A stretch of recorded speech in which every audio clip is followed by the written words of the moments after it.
Daniel's here.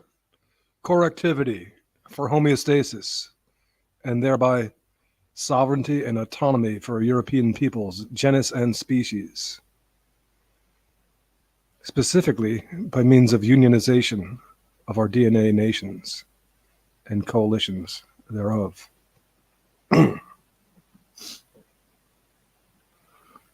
Apologies, something happened to me that never happened before, which was that I scheduled the show, then scheduled the show, fell asleep, and then rescheduled, was listening to some other stuff, resting my eyes, and then woke up only to find that, that I'd missed the schedule again. It's not funny. I do apologize for that because I had some important notes that I wanted to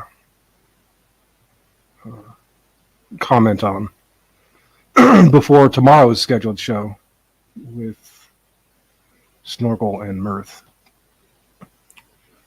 If Mirth is here, he's welcome to join me, or anybody else. I see Stephen St. James there, which is actually, or was here, which is actually good because he's always asking me who I like and reflecting on it, despite their being inside the box, remaining inside the box of the AlterCast right-wing framing, which is an important reservation. I do tend to like the work of Richard Hook over at Countercurrents. And again, generally speaking, someone like Richard Spencer is making a lot of important points. The problem is that being inside that box and also having to run a business is going to be not only putting through good voices and ideas, it's also including some misleading ideas, but generally good. But more specifically, I wanted to comment on Lana Lochtef and Heinrich over at Red Ice. I haven't listened to them that much lately since they've been off YouTube, but I caught them past few days on BitChute, and Lana's doing some really good stuff. I recommend that anybody listen to her last few videos. But here's the point I want to make. What I wanted to say is that when I criticize people, it's not gratuitous. I don't do it just for petty and personal reasons, and that applies across the board. And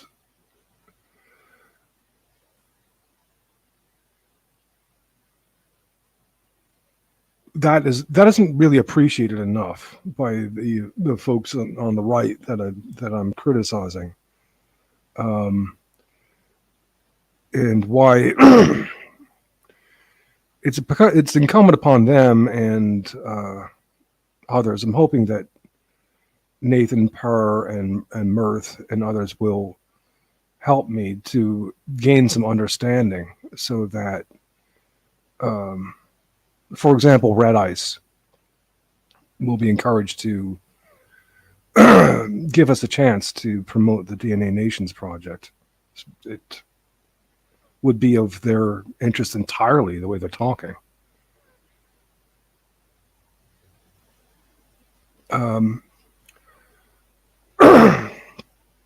Now, again, I've said I've made some snarky comments about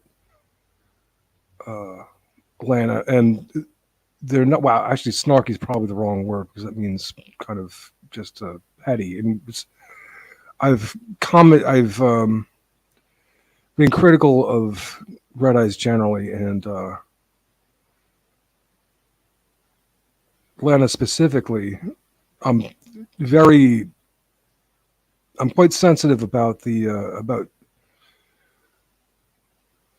any generation that criticizes the hippies and just offhand sees that as somehow a movement, so to speak, to blame. Because, as I've said, I see it as semiotic of the most important concern for, most fundamentally important concern for white people. That is to say, the intrinsic valuation of white male life, what Heidegger called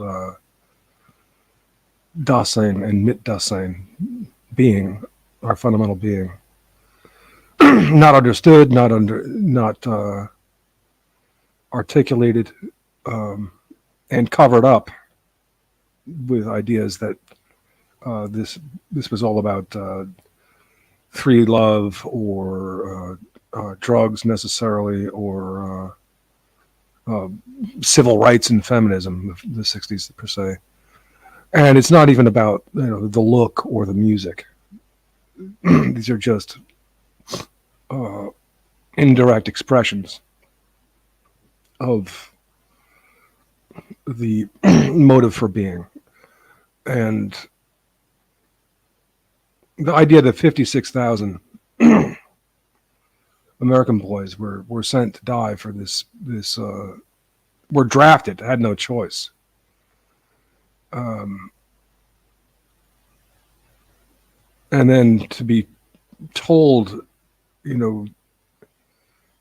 misguided by the YKW media in their tandem with the right wing, that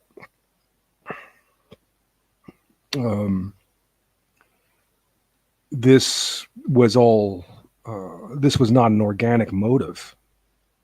I mean, can you imagine suggesting that not wanting to be drafted to go and die in Vietnam was not an organic motive? That it was all, who's this guy that Lana actually interviewed, the guy who did the weird scenes inside the Laurel Canyon, which said that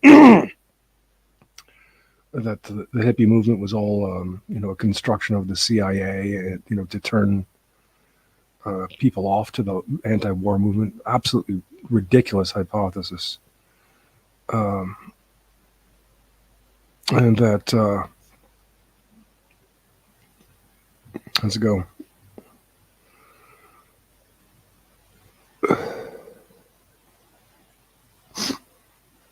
I've forgotten the name of the guy offhand. He's dead now, but I have an article basically commenting on it, a conspiracy theory of a conspiracy theory.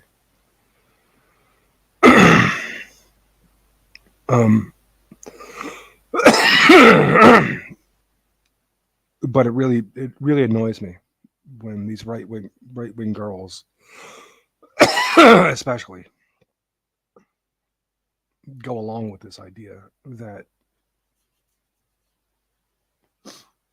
the hippies were merely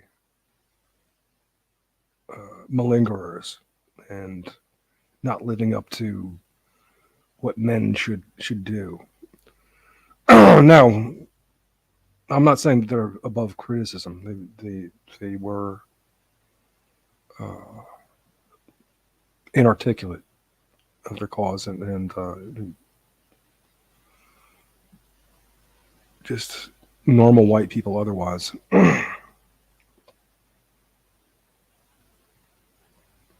too many drugs and that sort of thing.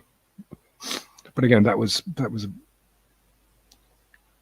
an inarticulate part, at least to the extent that they used drugs, of the motive for synthesis of organic being, which was theirs. Okay, I didn't mean to go so much into that, but it comes back to Lana. I wanted to say, precisely because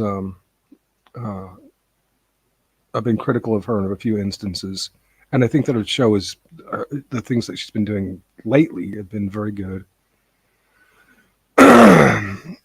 And I want your help to reconnect with her, because she should reconnect with us in the DNA Nations project. So I want to be known that when I'm critical of her, it's for important reasons. And when it comes to our existence, which seems to be a fundamental concern of hers, as it is with us in the DNA Nations project, and as it was with the hippies, even though they weren't articulate about it.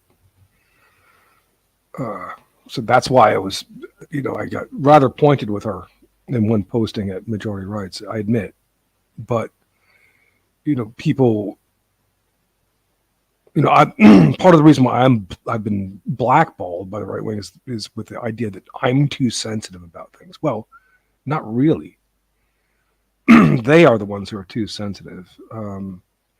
Because when I'm critical of people, I'm critical for a reason. Now, the next thing that I wanted to say, and where Red Ice and others, Greg Johnson, I've been critical of them where they're overly not only forgiving but facilitating of Nazi redemptionism and Hitler redemptionism. And I'm sorry, but that's not being sensitive, and that's not a trivial issue. It's not a mistake that they should be making, any of them, whether it's Greg Johnson or Red Ice. Again, like I was saying to Snork, it's perfectly reasonable to say that Hitler and Nazism, they had some things right, yeah, okay, but there's A to Z reasons why not to try to redeem that project and be too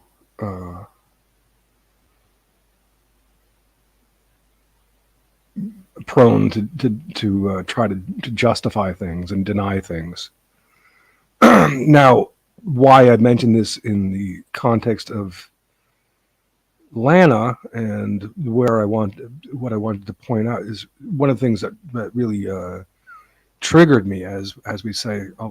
If I can bring up this video of hers, she did a video called St. George and the White Whore, which was a reasonable and good critique of hers, intelligent critique of hers, as usual, of a one-time sitcom that featured a Mexican guy married to a blonde-haired, blue-eyed European woman in America.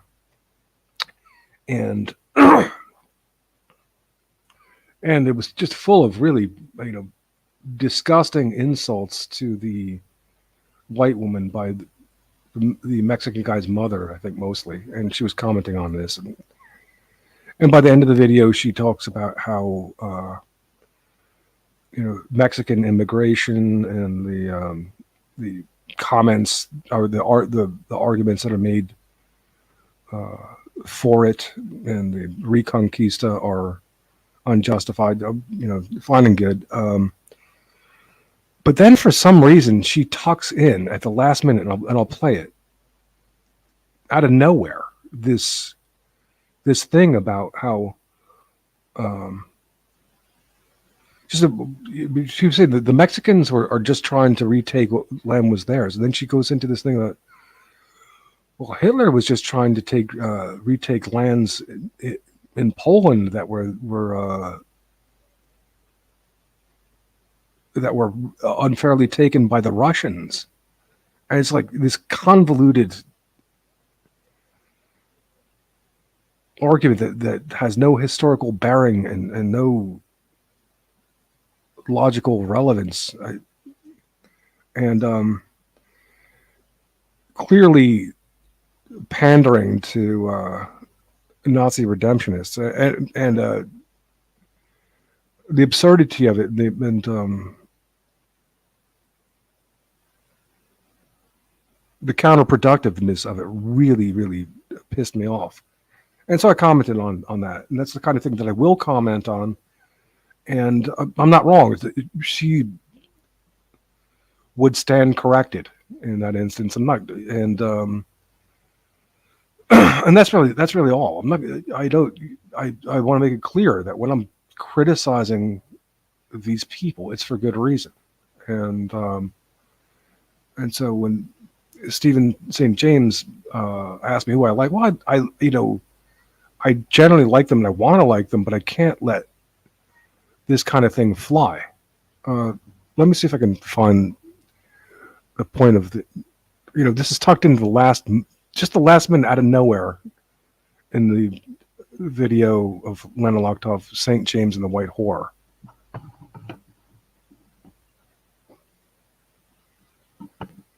Authority does not respect our sovereignty, our personal space for European self-determination, and they do not feel unity or loyalty to the prosperous nation Europeans have created. If you think colonization in early America was wrong, what makes you support it in the case of Latinos today? Hitler tried to take back German lands in Poland that were annexed by the Soviet Union, and what ultimately happened? The world descended upon millions of innocent Germans with bombs. It's time to wake up. This is colonization, and we can stop it. Okay, and she's got a picture. When she's saying that, she's got a picture of the wake of the Dresden bombing there. That kind of pandering to reactionary right-wing Hitler redemptionism in the American audience generally has really been a problem for us as a struggle. It's really the argument that she makes is so convoluted. Are these German lands? Are German lands in Poland that the Soviet Union took? Whose land is it? And she's talking about Hitler like he's innocent. Oh, he was just trying to defend against the Soviet Union taking land in Poland. Come on. Makes no sense.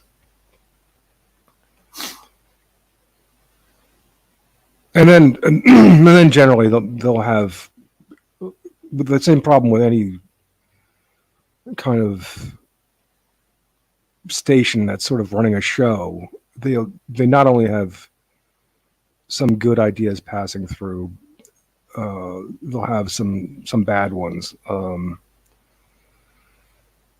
because we're entertaining all perspectives kind of thing, or all perspectives within the right, I suppose. And again, they are inframed as right-wingers, as Greg Johnson is, as they all are, which is really a bad fundamental problem, as has been noted. But also, they started out as, before they got into racial politics, Henrik and Lana started out as sort of conspiracy theory stuff, which, like any normal person, I hate. But they got away from that and into more relevant concerns, which is good.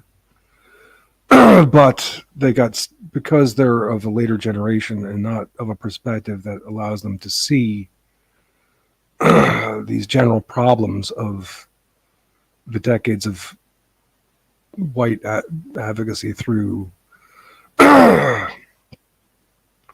right-wing auspices in the U.S. They'll have on,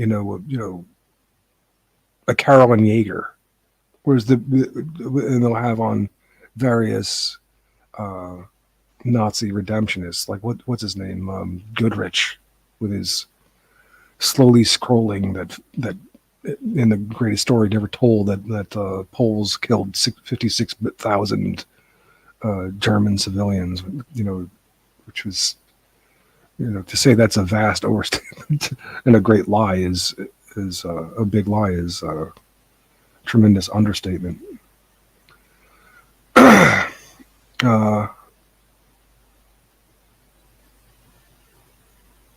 they have, they have a history of featuring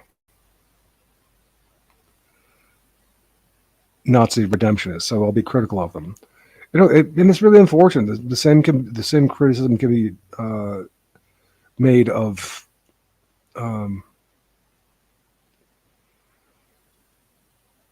what's his name,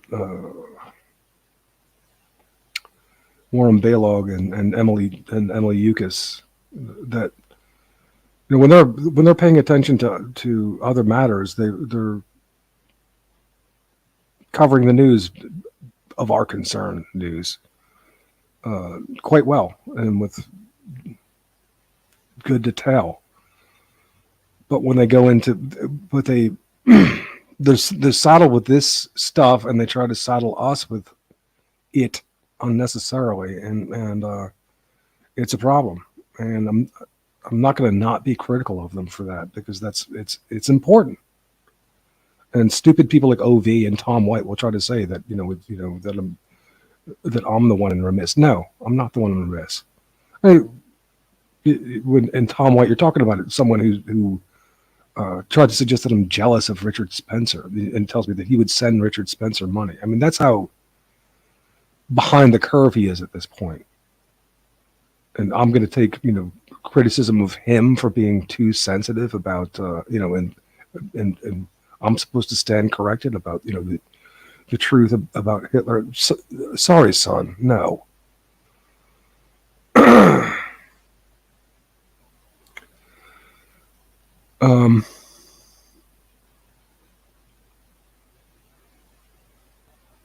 So anyway, the point is that I think putting these people's motives in the light of the highest criteria, which is possible to view them as having when you see the full body of their work, what their concerns are generally for European peoples, they should be willing to participate and to promote the DNA Nations project, as well as entertain the other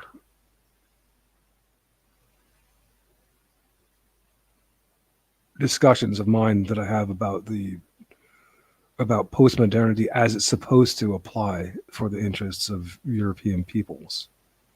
None of these things should they be averse to. And there's something suspicious about the fact that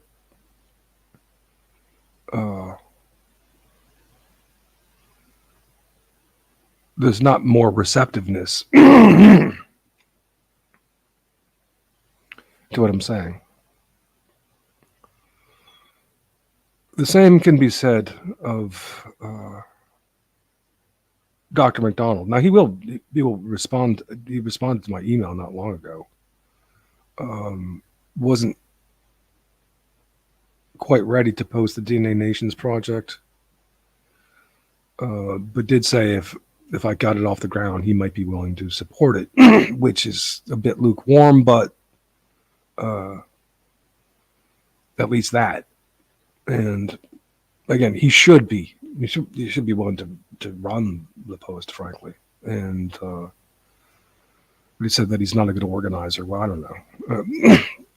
There's a problem there too with him and with his in right-wing reactionism and and his insistence on staying inside the box about the left is the problem. Blah blah blah. He's a scientist and not maybe wanting to. Who was it saying that Mark Twain said that it's easier to fool someone than to convince them that they've been fooled? Well, scientists are prone to be duped by the red caping of the kosher folks because they are concerned with objectivist Augustinian thinking. They're not. They're not used to the kind of Manichaean trickery of the Middle Eastern folks. But again, fundamentally, there's no real reason why someone like Kevin McDonald and Red Eyes should be averse to this platform and what's being put forth here. Most importantly, the DNA Nations project, its unionization and coalition building. They should be promoting it. He should be promoting it. Lana Red Eyes should be promoting it. Anybody concerned about it, people. Greg Johnson should be promoting it. And they should be willing to rise above whatever criticisms that have made of them. Because pretty well founded. There are a few times when I've been pissed off. I was pissed off at Millennial Woes for the way he came after me. The shoddy reasoning that he came after me. And in an instance like that, I might fire back and criticize his history of homosexuality, and the same with Greg Johnson.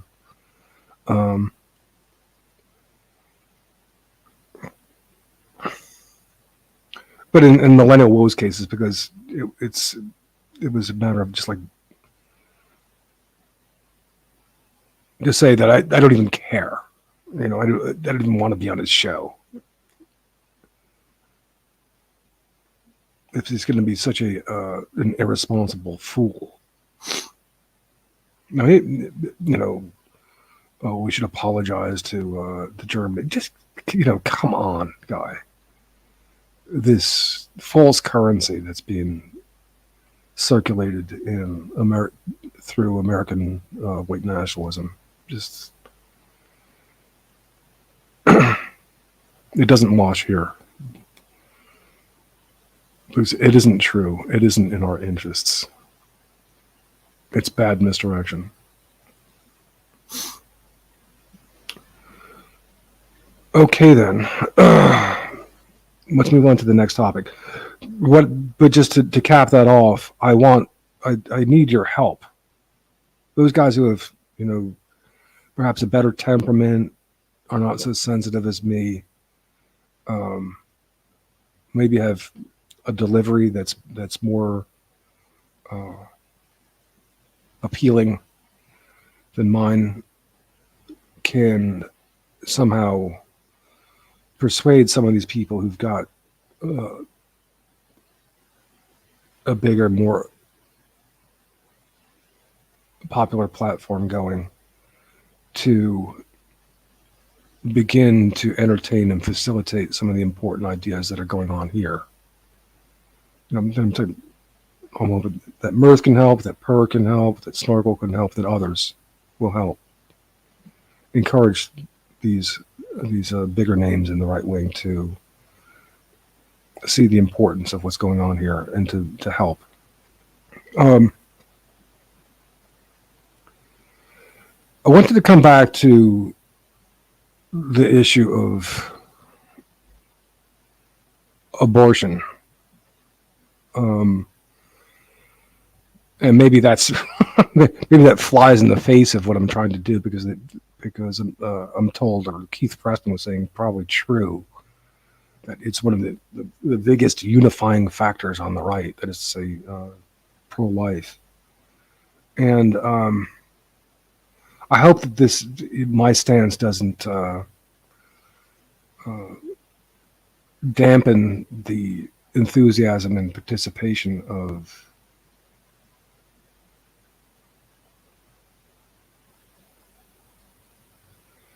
Hi Thor mit uns. I I hope it doesn't dampen the enthusiasm of Snork, Mirth, and Parr to participate, because I do take a position of pro-choice. Now, I take that position largely because, unlike some of the other issues that I've been talking about, it's not really a dear and emotional issue for me.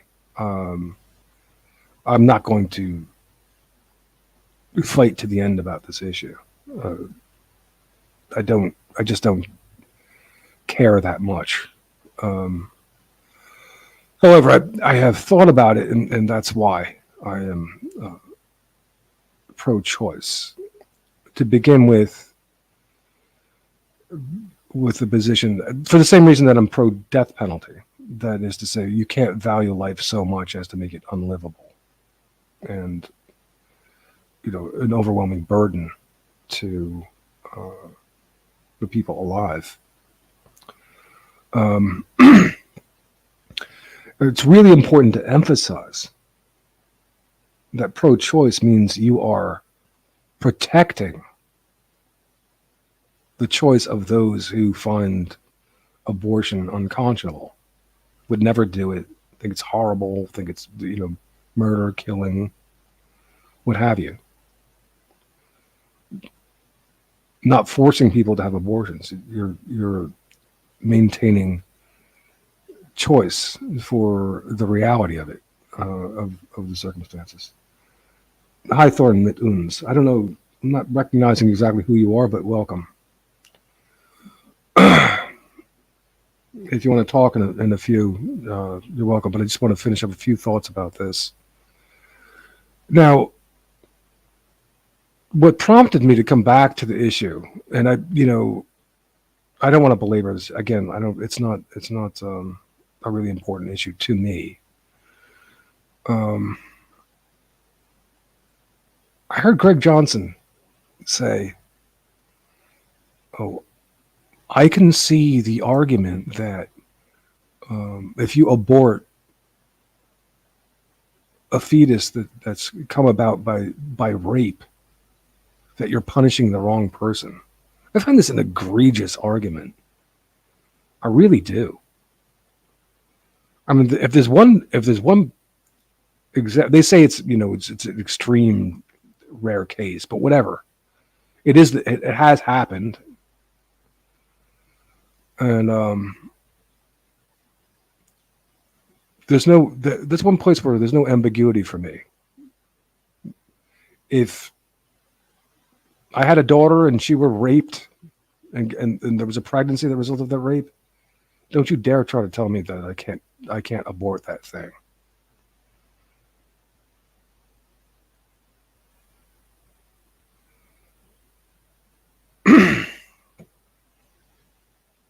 And so, this is,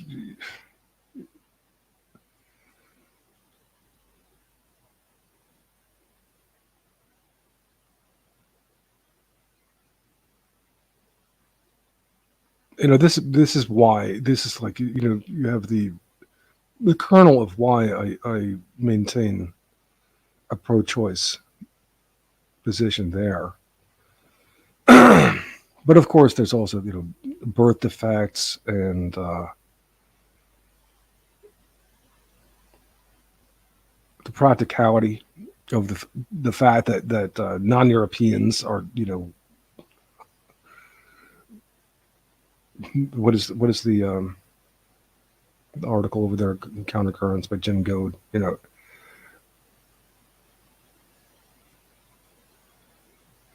it's not mostly us that would be doing this. But it's not mostly us that are thoughtless and having unwanted pregnancies anyway.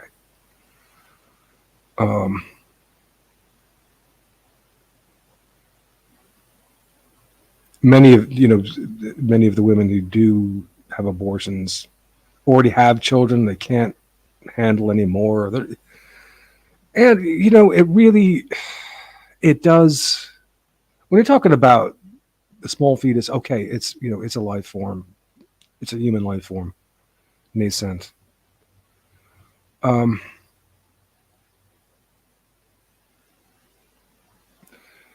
But my position, because I say you can't value life so much as to make it unlivable,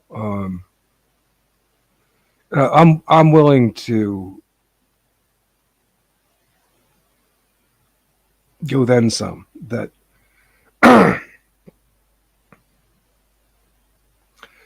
as long as there's counseling available,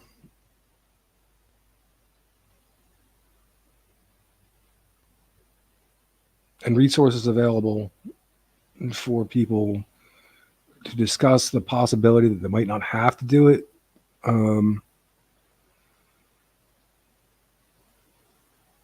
even if it is killing, I'm willing to accept that as a choice in the hopefully ever increasing rare circumstances that unwanted pregnancies happen, because it should be safe, legal, and rare. I think is a reasonable byline. It shouldn't be happening anyway. And then what is it that there's a morning after pill and whatnot? It's almost like AIDS. It's like a stupid person's disease. It's. But anyway, if you stupid in that if you don't catch it early on enough, you're pretty dumb.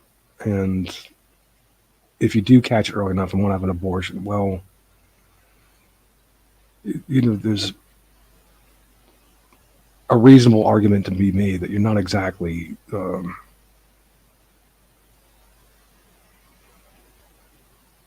you're not exactly killing a full-fledged human being. And there's another interesting argument that I've heard that, and this is going into a place that's speculative and not a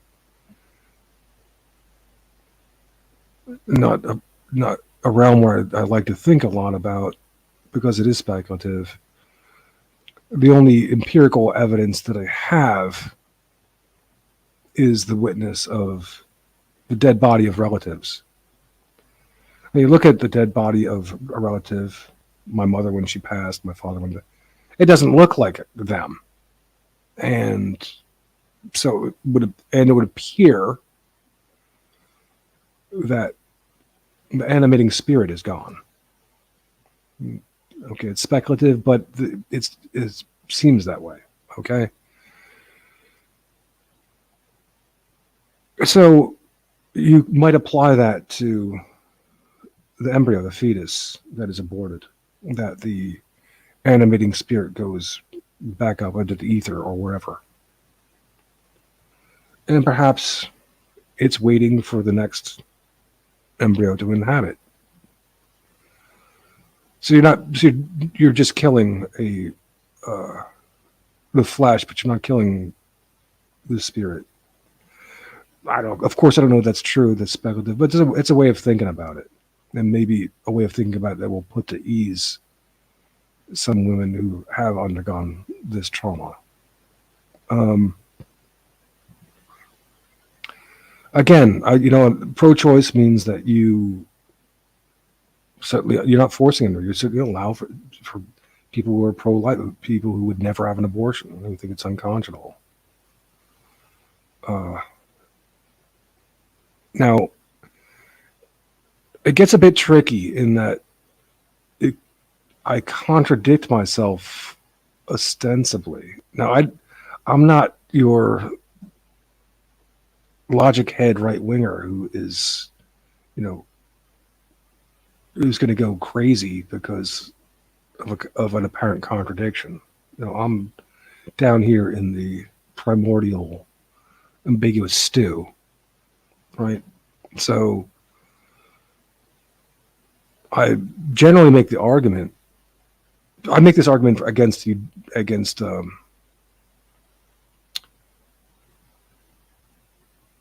highly calculated eugenics, for example, that it's not deeply ecological for the most part. I don't trust people to be the managers of very particular eugenics project, trying to amplify this, that, or the other quality. As a rule, I don't trust these right wingers, but because I believe that as much as possible, Augustinian devils, that is to say, natural devils, should be doing the selecting. Now that comes down to a level below praxis. You know, you can't control the egg when it fights off the hundreds of thousands of sperm that are trying to get in and only allows one in. That is a natural Darwinian process, an Augustinian process, and there you can't be humane and say, well, you know, why don't you let that sperm in, right? And so it is on natural levels that I would not be critical, of course, of Darwinian processes.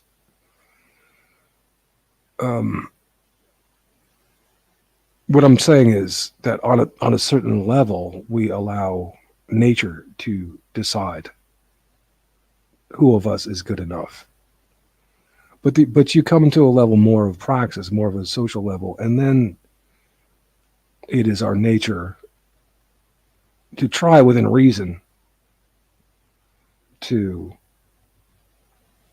facilitate the life and furtherance of as many of our people as possible, within reason, of course. You don't want to overly burden us. Nor do you want to overly burden us by amplifying one kind that is supposedly better, and often a tangent that screws everything up.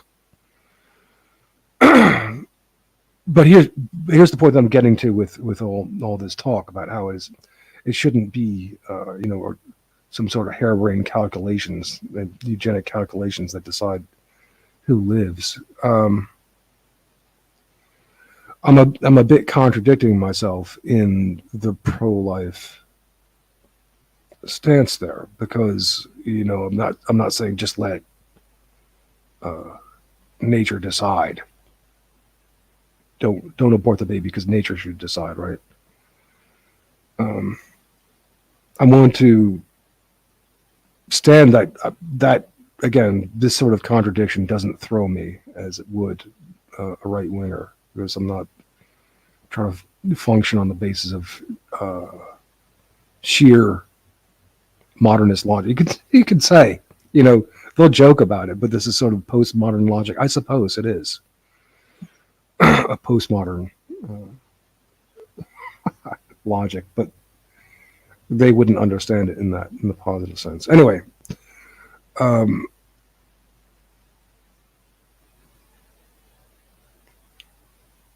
yeah. So there's a bit of a contradiction there, but I don't. It's not. It doesn't cause me to change my position towards pro-choice, because that includes pro-life. If you find abortion unconscionable, then don't do it. Don't do it.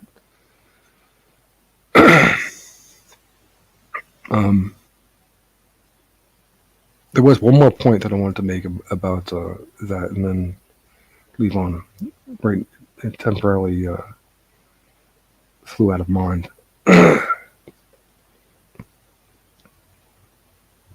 Oh, I've had a critic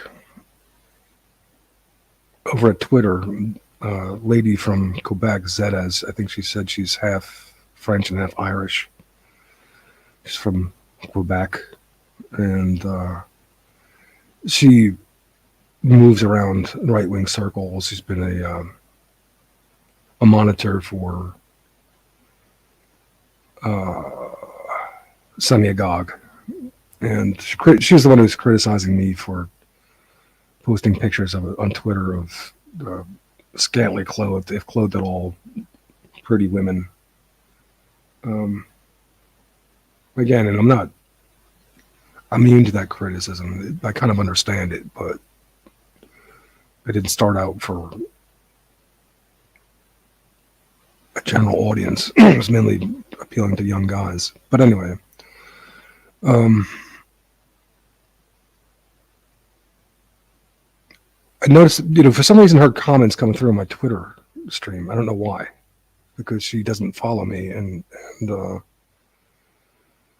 anyway, she made the comment with regard to abortion, in response to something that Ocasio or Cortez said, that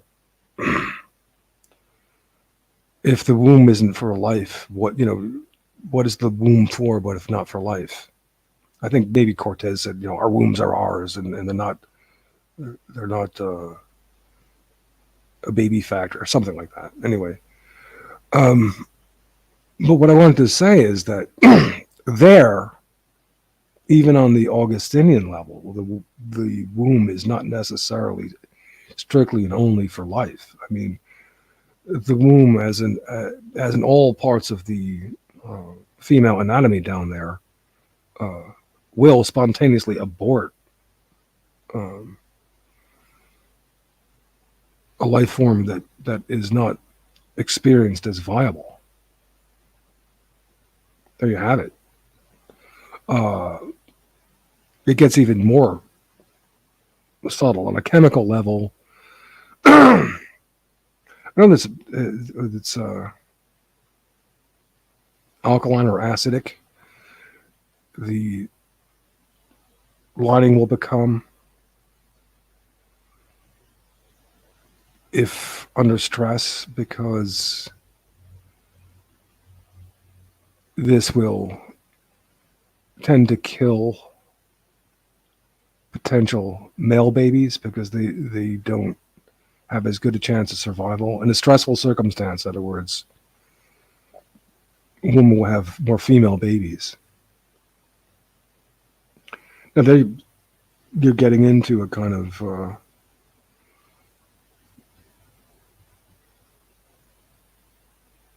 cruel selection and elimination of one kind anyway, of male babies. Even on that level. So to say that abortion is not natural, well, in a sense it is. Anyway, so that's enough of that. I shouldn't, I probably, for tactical reasons, I probably shouldn't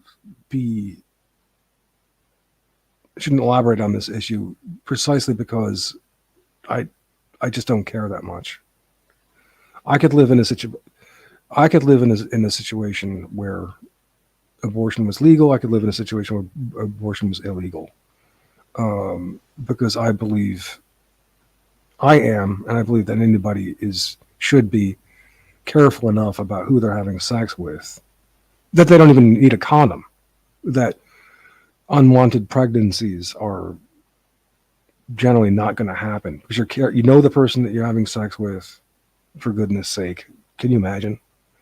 You know that if she gets pregnant, that you want to have a baby. Can you imagine? That you would be thoughtful enough about who you're having sex with and your future relationship, that abortion should be a very rare issue. Now, I probably, having said that, even that, if the baby was going to be radically deformed, I would like to have that option. Yes, even being a thoughtful person. But anyway, that aside.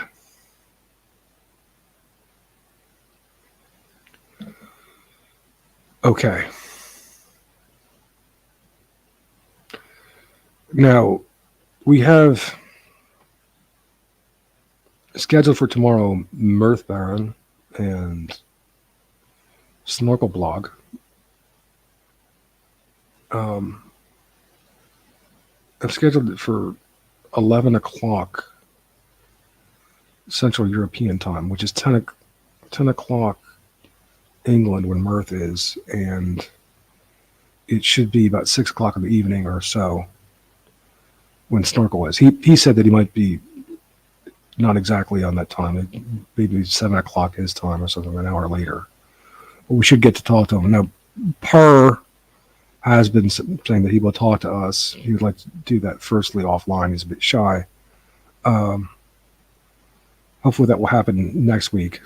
I wish that he had specified a time that he would be available, but he just said he couldn't make it this weekend. Didn't say why. I guess he is doing something horrible, like enjoying the beautiful May weather and nature out there camping somewhere in Sweden with his family. Something horrible like that. But I hope anyway, for his sake.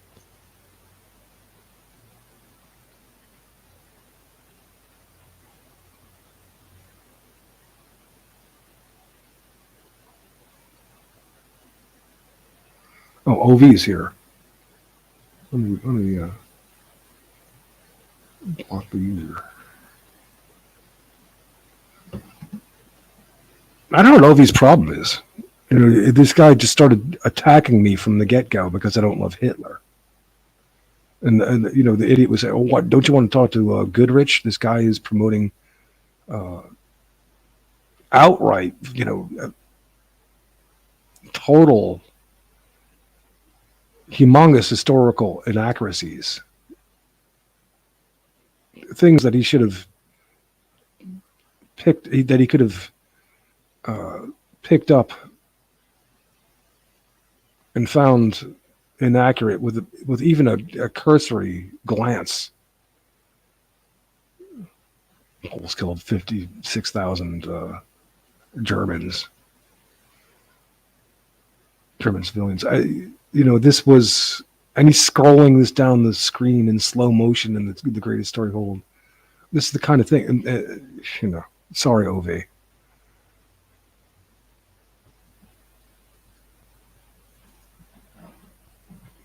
And the abuse. It's like you're going in there innocently, and it's like a torrent of abuse from Ove. If I was like anti-German nationalism, there might be some excuse. If I was trying to lay guilt trips on Germans or German people, if it wasn't open to say, oh, they had something, they had their motives, they had some of the things right. I can understand. I don't want to belabor it. It's history. But this guy is attacking me in the most vicious way because I don't love Hitler, because I don't want to try to redeem Hitler's program. The dude's an idiot.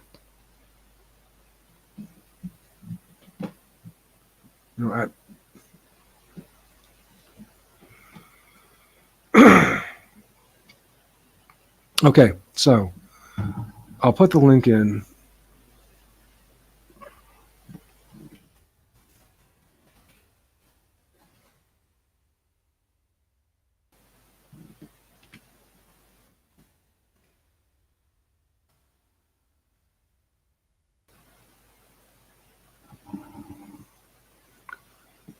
If either of you guys want to join it, but I again, Stephen St. James was there before, and he's been asking me and critical of me. He said, "Well, who do you like?" What? A lot of people are doing mostly good work and saying really good things, but they're almost always making some important fundamental errors as well, which I'm not, which are not being me critical, for the devil of it, or for petty reasons, or for personal reasons, or because I'm jealous or something like this. If somebody's fairly popular as it goes, that's all the more reason to be critical where they're significantly off the mark. So I do like someone like Richard Houck, and I wonder how he got to be a lawyer through these auspices when somebody like Matt Hale went to jail for 40 years. Well, I do know how, but I admire the fact that he was able to. Matt Hale couldn't. They wouldn't give him entry to the bar because of this. Now, Matt Hale was more explicitly Nazistic than Richard Houck. And it wound up getting worse for Matt Hale. He got entrapped into threatening the judge's life. Ostensibly, he made a furtive comment. Yes, but don't do anything illegal, he said to the FBI agent when asked if he wanted to, quote, do something about the judge who ruled on his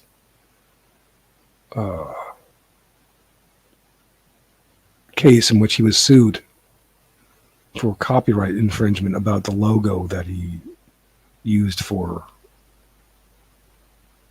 what was it, the white religion? A little W with a crown on it. Silly looking logo, but some Jewish guy copyrighted it and then sued it, Matt Hale for copyright infringement over his own logo. And then the judge that presided over the case, some Jewish lady, ruled against Matt Hale and found him guilty. And he'd already been, even though he passed the bar exam, he was not allowed into the bar.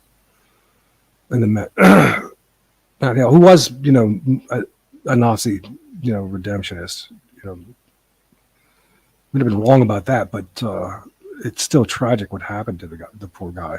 He, to say, yes, but don't do anything illegal. Do you want me to do something about this judge? And 40 years in jail.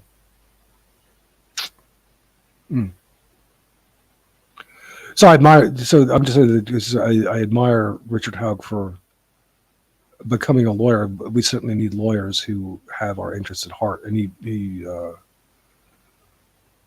has written several good articles and made several good podcasts. It's a shame that he's under the auspices of Greg Johnson for the fact that there are those right-wing constraints, which is basically, unbeknownst to them, a deliberate trap on the part of our enemies, that they fall inside that box. They still do good work despite that kind of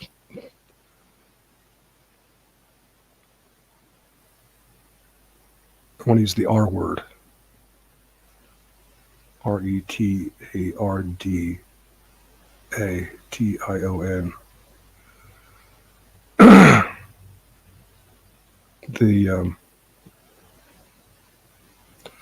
I also, and again, I was very impressed. The production quality has always been pretty good at Red Ice, but I was very impressed by the last few videos that Lana and Heinrich are doing, particularly Lana. And I'd like your help to connect with them and to encourage them not to be petty for my criticisms, because my criticisms are with good reason. They're all part of this boomer to millennial shaft, in which this right-wing shift is sent down into their internet bubbles that are buffered from any sort of Generation Z, which is what I am, despite what stupid OV tries to say. Generation Z, social correctivity.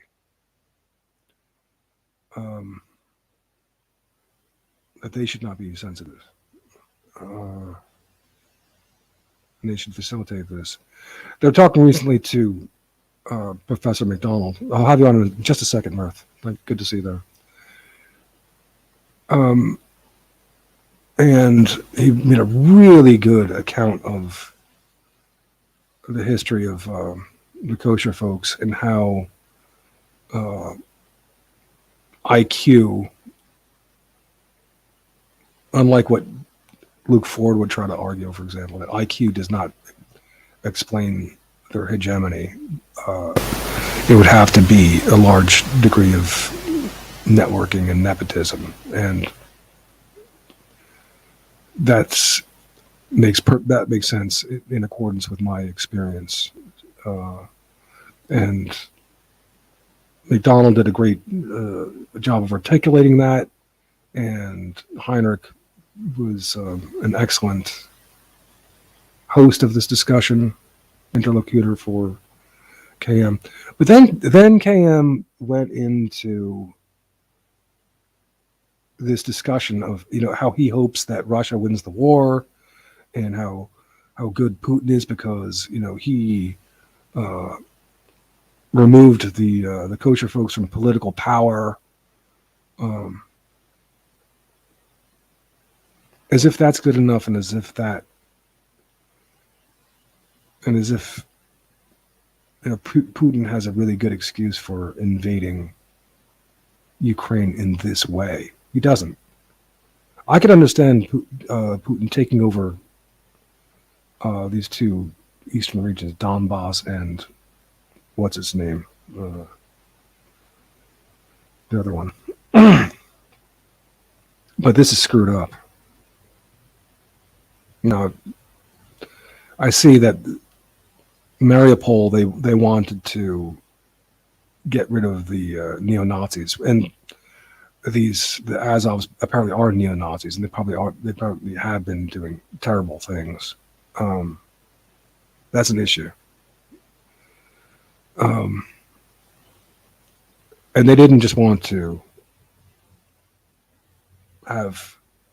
connect their control over the eastern regions and Crimea, but apparently they wanted to control the Azov Sea, the little pocket of sea that's up there in the northeast of the Black Sea, because there's oil and gas deposits way down. Difficult to get to, but it would make Ukraine a more viable competitor against Russia and more independent if they were able to have control of the Azov Sea, which it doesn't seem like they will now. So there is this kind of ruthlessness, this ruthless calculation.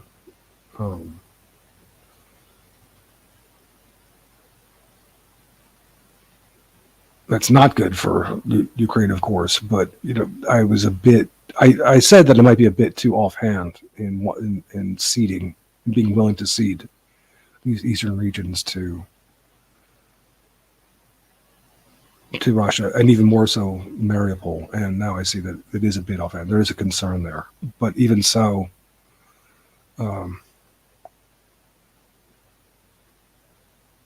it's even more important that Ukraine be able to control Odessa. But here's the thing: with regard to McDonald and some of these other right wingers, over sympathy for Russia, and there really is too much sympathy. They're really not parsing enough the Zelensky regime, and it's being propped up by the Victoria Nulands and Kagans and all that. We should add, by right wing interests, the military industrial complex, their war effort. There should be a capacity, especially from Kenneth McDonald, should be more willing to parse kosher power and interests, as in the call for war against Putin and the funding of that war, that bleeding of Ukrainians and Russians, and of our the wrecking of our economic situations. The parsing of that and genuine ethno-national interests, which only this platform is going to sort out the Nazi element too. Someone like Greg Johnson is not going to go there. He's really fucked up on this.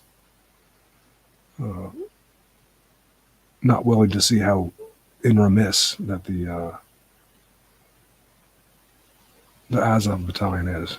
Now, there's an article on Occidental Observer discussing this from the Russian perspective, and with you know,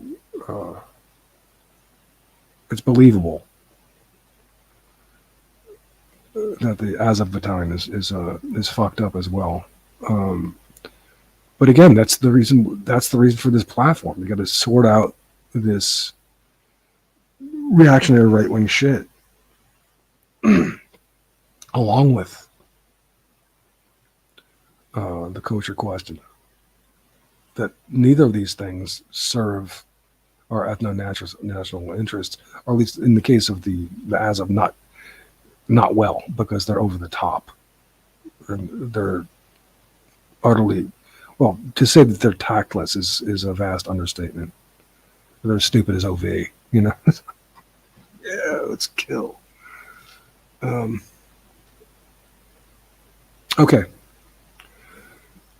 So yeah, I'm not saying it's not difficult.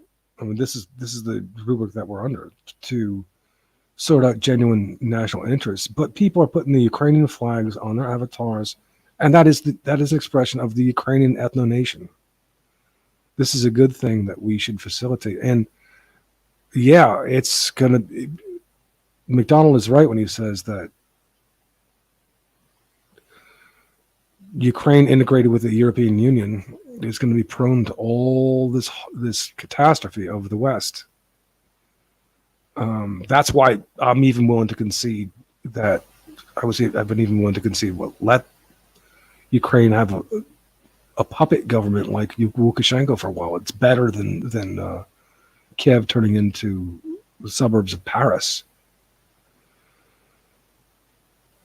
Even so, you have to sort out why I'm willing to make that concession, why ethno-nationalists would be willing to make that concession, because we're looking to preserve the ethno-nation.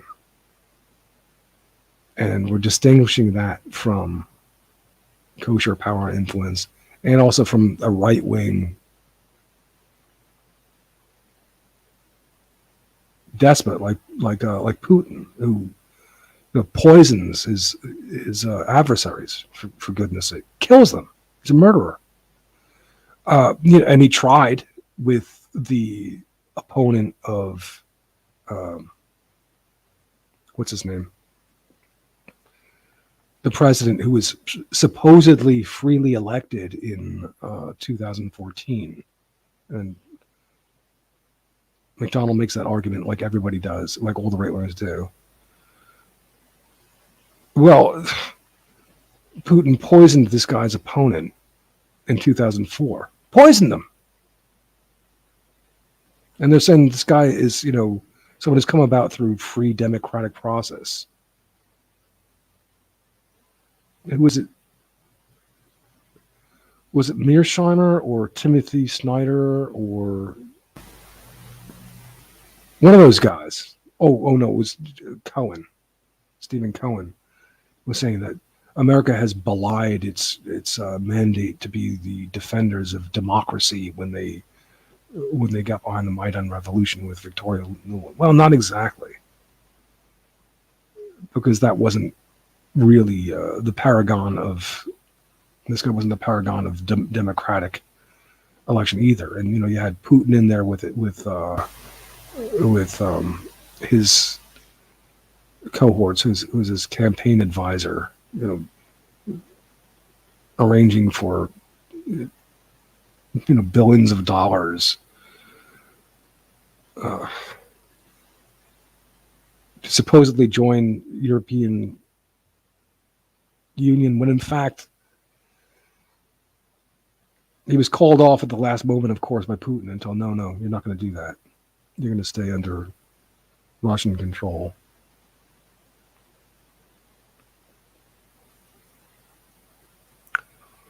Okay. If anybody else is here.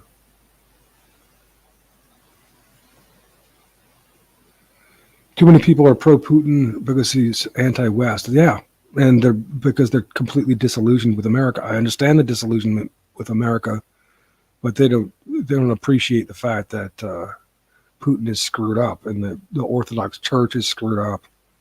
And okay, hi Mirth, sorry to keep you waiting.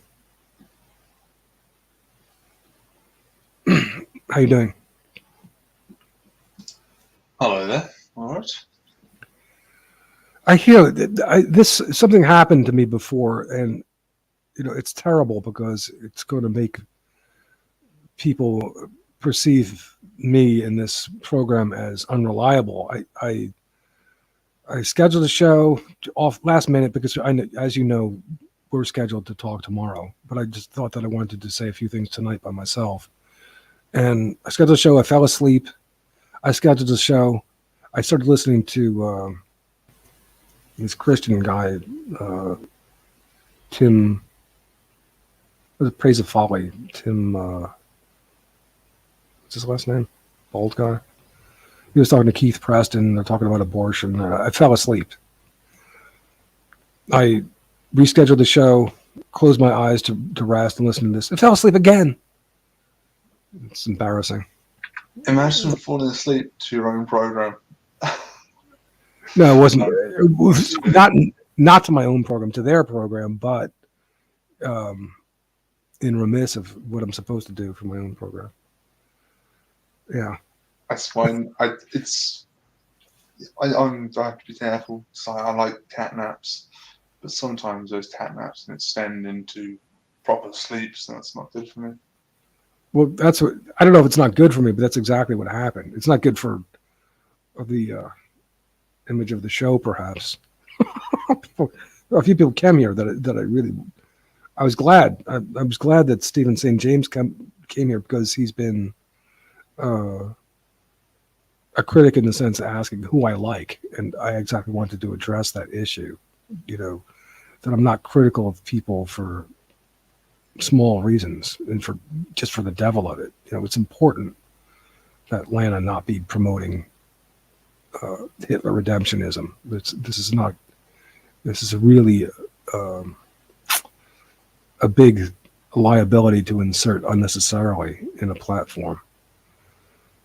And but anyway, I did take note that her last few videos are really good. I recommend that anybody watch them. And I was talking with you, Mirth, last few shows about wouldn't be nice if we had help from more popular platforms to promote the DNA Nations concept. And yeah, I'm hoping that Red Ice would be it would make perfect sense that they would talk with us. Perfect sense. And maybe they'll do it. Maybe they'll do it if we have that, if it's not just me, a guy who's been fighting with all these right wingers. And they say, some normal people like you and Per are here. Who's Kimberly? Hello? My name is Kimberly. Hi, Kimberly. Hey. Good to see you there. You sound naughty. Oh wow, this is probably Domingo with a voice change. I sound naughty. Wanna play? No, I don't. Be gone, Fart. Be gone. It's yeah, Lana and Henrik are very bright people, and you. Yeah, very intelligent, no doubt. And they do a lot of research. In this last video, she posted really effective barrage of anti-white hatred coming from political figures and high-powered individuals. Saying and these people are saying that we're paranoid, that these are the same people who are saying that the European race is just a social construct and it doesn't exist. And then they're saying all these hateful things about how about us and how we're not replenishing our population, so there needs to be waves of migrants, and they're explicit about this in UN documentation.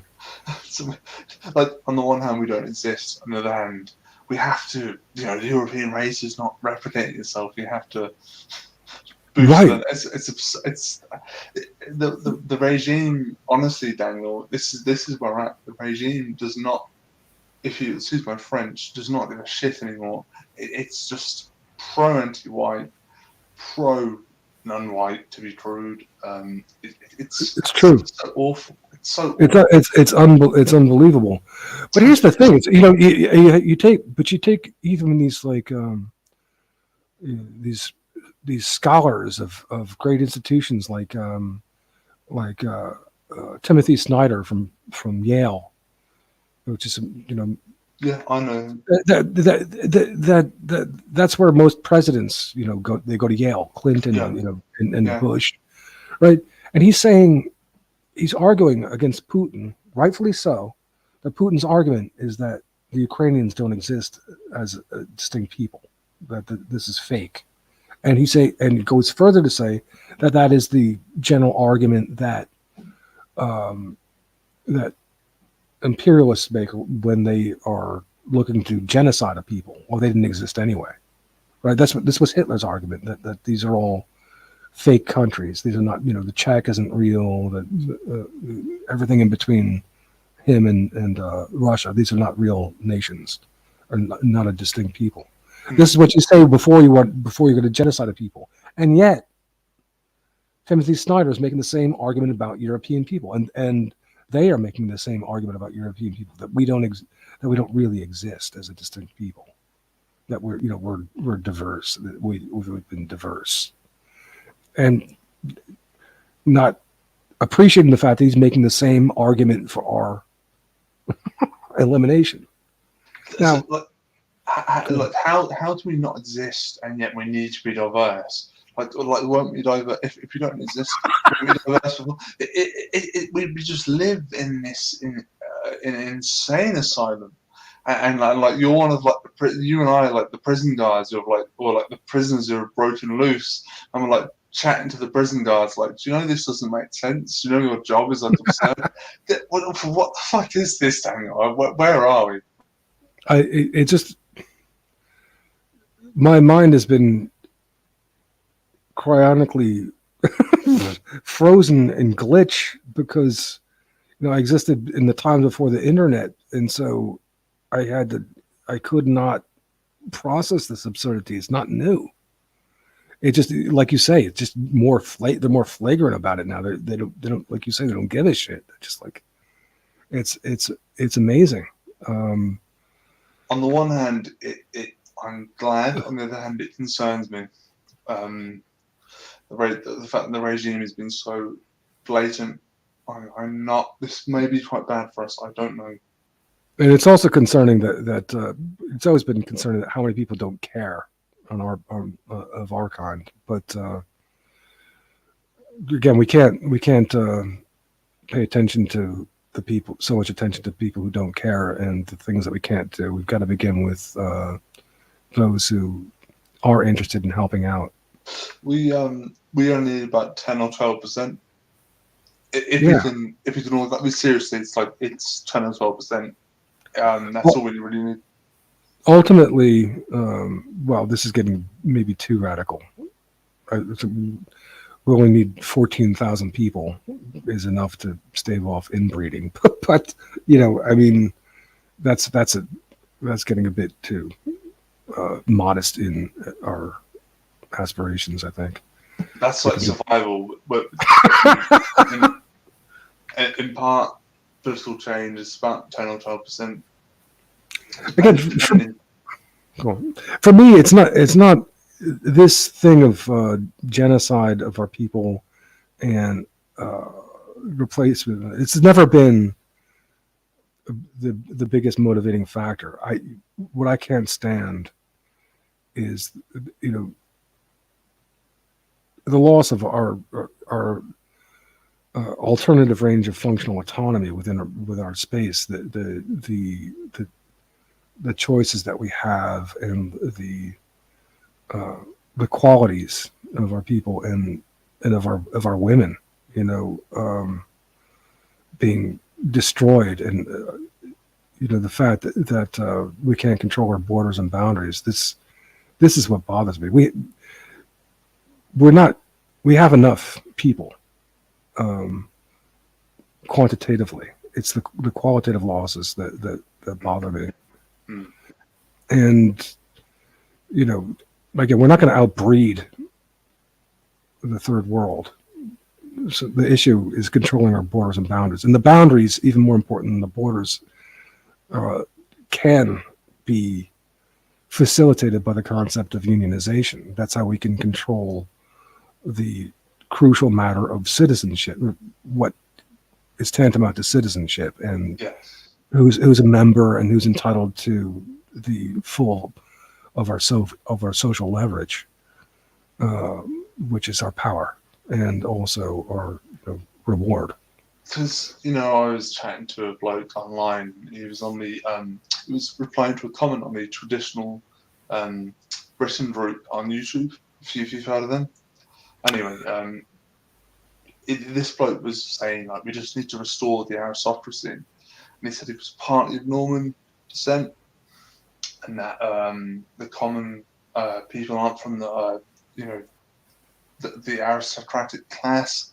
And I just replied to him saying, like, really, what we want is the rulers of our people to be drawn from all groups, the lower, middle, and the upper class, but to be noble and competent, that they won't sell us out. It shouldn't be about they're just born into it. And I know this is one thing that you made a point, and I wanted to sort of correct so that I'm not being misunderstood, that you favor meritocracy, and absolutely Yes. so do I, within the class that is the class of the British nation, whereas the whole nation is the class, not these Norman aristocrats, right? So their meritocracy would function for our people, merit in the sense that who is right for the job, who's right to be a leader, who is going to, most importantly, who's going to make it clear that our borders are to be upheld, that this is not for negotiation, that this is the land of the British peoples. Yeah, because I said to him, I was like, to be honest, I'd be in the Shield Wall hacking away Norman invaders, but I said on the one, whatever, like that's all. They were European, that's from the past, but I did note the appalling conditions and treatment of English children in Victorian England, where the upper class, for the most part, with some discretion or exceptions, didn't care. Right, and that's where terms become misunderstood, because liberalism in that case was held to be how the Norman aristocracy would had a duty to be charitable, noblesse oblige to the lower classes. That was considered liberalism in a very specific term for English people of that time. Now, the liberalism is functioning, like I said, opening up that boundary, that border of the aristocratic class, but not fully, not in a two-way sense. Now, what Locke was doing, he was criticizing it because not so much the lower class English, but the middle class were being obstructed from participation in the best education. He thought that was wrong. So, and that dovetailed with his empiricist take that classifications were a fiction of the mind and should be done away with in favor of individual rights, where people could participate on the basis of their merit. And that's good for, if you're talking about just for English people, that division between English people is done away with as something oppressive. I think any good English person would agree. I know that guest worker was, he just hated this idea of the Norman. He even found it almost intolerable to talk about the Battle of Hastings in 1066 because that's when it started. Yeah, well, it's like I said to both. I would seriously. I would have been in fucking hell. Excuse my French. I would have been either in Ireland or actually even Germania. I had partly Germanic DNA. I probably would. I don't think I would have been there in 1066. But saying I was, I seriously would have been the shield or fending off these foreigners, this hostile force, right? Well, yeah, and I think the Anglo-Saxons were kind of Germanic. Certainly, but my point is like this bloke's in the comment section here, it's sort of like really on a high horse saying, "Well, I'm partly of Norman descent, and I think that the aristocracies are wrong." Like, thinking like, "Fuck you, pal!" Like it should be about people who know what they're doing, who care about a group, not because they're born into it, or because they have a certain genetic code within our group. It should be very, about very, very true, and it's kind people of, who and it's care kind of, about us, and they know what to do, right? right, and it's the same, and they know who their people are. It's the same template of these right wingers who are really just out for themselves or their narrow clique and not looking after the ethno nation. Then you shouldn't be in charge if you're not responsible, if you don't care about our people. Who the fuck are you? It's ancient history, and we're not going to like try to kick out the Normans, but they should join their human race at this point. And so the class system, as I understand it, I don't know a lot about it, but it's still a problem in some respects. And the problem came into the fact that was a good idea to undo that class distinction. So Locke had a good idea, and this was much of what America correctly, in fact, was trying to get away from. That's in a way, I think, why American English is so kind of down to earth, whereas like from the perspective of Americans, British English is seen as pompous, as representing that aristocratic oppression. And, everybody had a fair shot. It seemed like a good idea, like we were saying, and it was a good idea in a sense. But the idea of doing away with the concept of classification is Cartesian, the empirical side of Cartesianism, and is going to have to create problems of rupturing the capacity to maintain biological patterns when taken to that Cartesian extent as it was with the American way, but particularly as it was weaponized by the YKW as anti-racism, as, quote, civil rights, which were, of course, the prohibition of freedom of not just association, but prevention. Both of those things were prevention of classification for the sake of self-defense and maintenance on the behalf of European peoples in America. Yeah, and that's of course when you extend it to that group and that level. But like even within our group, it's a tricky one because the truth is when the Normans settled, it's interesting actually because they didn't interbreed for some time. When they settled, they had a different cuisine. They had different soldiers, to my understanding, to guard them and this sort of thing.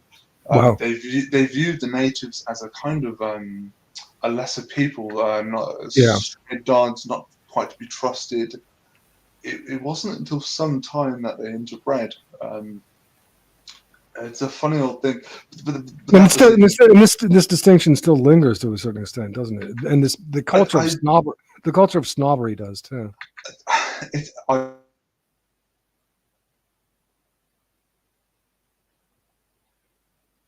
You're muted. How did you get muted? Oh, sorry. There are some people who swear by certain stats of people of normal descent holding certain amounts of wealth. Others say it's more minute. I don't really know, but it is interesting to study, certainly. I know Ralph Ray Fiennes, is it? You know, the English actor. He's a part normal descent, but he doesn't look it. He just looks like an English guy. Yeah, it's all Yeah. interesting stuff. It is interesting, but again, it's like there's. I think I would hypothesize that of this kind of Norman perspective, this aristocratic perspective, this elitist perspective, that I would not be surprised if they are. This is not a part of the idea that we are above racial discrimination kind of thing. It's these inferior, stupid people who are the racists. Yeah, I would not be at all surprised if that's a big part of that, and they probably inhabit much of the upper universities at Oxford, Oxford, Cambridge, that sort of thing. And the problem there is that their liberal ideas are not only circulating, they're basically immune to the effects, more immune to the effects. Their liberal ideas are not only circulating in the elite universities, but they work their way down to the working classes and so on, to where that seems like, just the hip and good way of talking, even for the working class after a while. Well, I fear that's probably the way with all native groups within this island, not just the Norman elite. Everywhere in the United States. You'll find that even though it's totally against their interests, the uneducated will be mouthing the same liberal claptrap that's coming out of the elitist universities in America. Oh, I always remember John Bowden saying that people, no matter how uneducated they are, they will always leave school realizing what they can and can't say, and what groups they cannot talk about, and it's very true. Yeah, that's that's vivifying. I hadn't quite thought of that angle, but that is true. It's like they know who you can't criticize, don't they? And it takes a certain kind of thought and degree of kind of awareness to be aware of this. But most of our people are, even the lower quality, if you like to use an awful term, but they know you can't say stuff about X and X groups. You know what I'm talking about. Yeah. That's a thing. I mean, everybody knows, and yet you'll have Colin Liddell going on to Luke Ford's show and saying, "Oh, these people, they want to put everything on the shoulders of the YKW, and I just don't believe they have that much power." Blah blah blah. Well, you can't miss it. It's like how could you miss the fact that they have disproportionate, if not hegemonic, power and influence over these 7 to 9 crucial niches. The examples are all too easy. Luke Ford would call upon me to start citing chapter and verse and statistics, but really the working hypothesis is abundantly warranted, and there's all kinds of people providing statistics and evidence. It's Colin Liddell is the absurd one in saying that this is not an important issue. Now, we're making an important distinction here and saying, no, it's not only them. We have the people who are tantamount to traitors on our part looked into, if not traitors, and almost criminally negligent, indifferent, and that's built in to our perspective. So we're not saying it's all them, but to try to downplay that issue is absolutely irresponsible. And someone like Luke Ford, what he's doing is, he's so dishonest and is really, really immoral. He ought to be ashamed of himself. He's an ugly fellow because he plays this kind of like, oh, I'm just a pair of hands, I'm just like a microphone, and yet he really is an idealite, really. If that's how I'm pronouncing that right. He's not fair in his coverage. Absolutely not. And it's. I'll pay attention to him because he's like keeping a beat on what right wingers are up to. He'll get to it faster than I tend to, and so like he'll put me onto stories that I might want to look at from my angle. But his perspective is absolutely worthless. All he ever does is say that like everything is okay, and if you don't think so, it's because you're psychologically deformed. There's something wrong with you if there's something wrong with you if you don't like what's going on. Well, if he's become a kosher convert, and if he's suddenly he has children, I think, is that right? No, he doesn't. Oh, he doesn't. Okay, I thought he did. Never been married. No children. Well, okay. Sorry, excuse me. He's No, that's mentioned okay. on stream he's driven friends' children to temple, I think, or school. Yeah. That would be. It's been a while. Anyway, yeah. So my point is, you're right not to listen to him. Don't apologize. I haven't listened to him in like 4 years. In fact, about the time when you spoke with him, do you remember that? Yeah, unfortunately I do. But it was a disaster. But anyway, yeah. It's all the same thing. My point was the kosher people are in power because of their high IQ, and yes, if you don't think that everything's okay, there's something wrong with you. My point was is that he's okay with that. He's okay with more or less the current regime.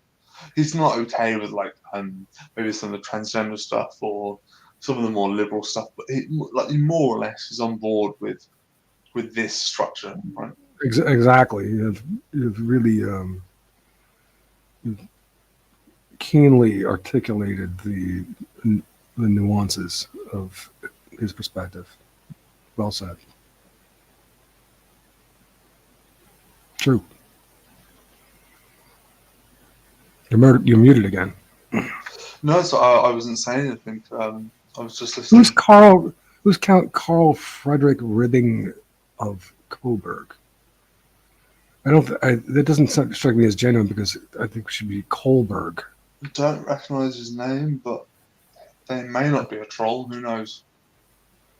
Ribbing. I think that it would be a troll. Because Kohlberg is not a real name either. It would be Kolberg, which is a city on the coast of Polish Pomerania. It was once a German city. So I think it would be somebody who's it's a bit bothered by the fact that Kohlberg is not German at this point. You do get a lot of trolls on this channel. It's a shame. But it is a shame. It's ridiculous. And did you see Ovi in the chat earlier? I told him to fuck up. Yeah. I saw him nasty as ever. I can understand why he doesn't like me now because I fired back at him heavily. But he had it coming. He is a piece of shit.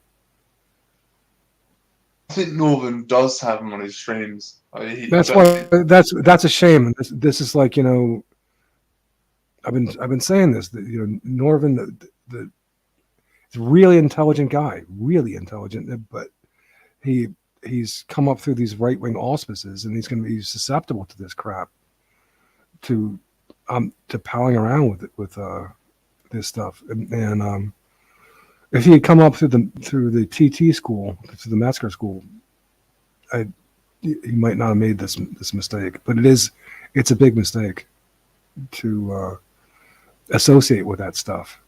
That's heading precipitously backwards.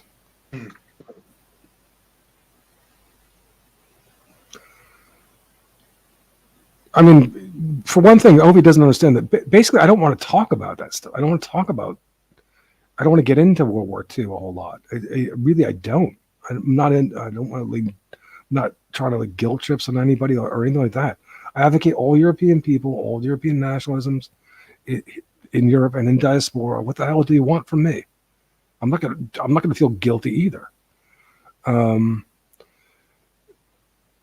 And there's plenty of places where he can talk about it. Exactly. He can talk about that stuff elsewhere, and there's no platform that has these specific delimitations that I have here. That no, we're not going to talk about that. No, we're not going to talk about that. The other thing, and just look. What's he attacking me for? Then don't come here. Yeah. It's like I used to play this. I'm quite into PC games. I mostly am into I'm a bit of a sad bastard. I like tower defense games. Where you build up towers and you just watch as masses of enemies just fall beneath your towers. Anyway, I play various games. I used to play this one of them called Data Defeat Source 2, which is a World War II game, and I just kind of got bored of it. I kind of got bored of the setting and so on.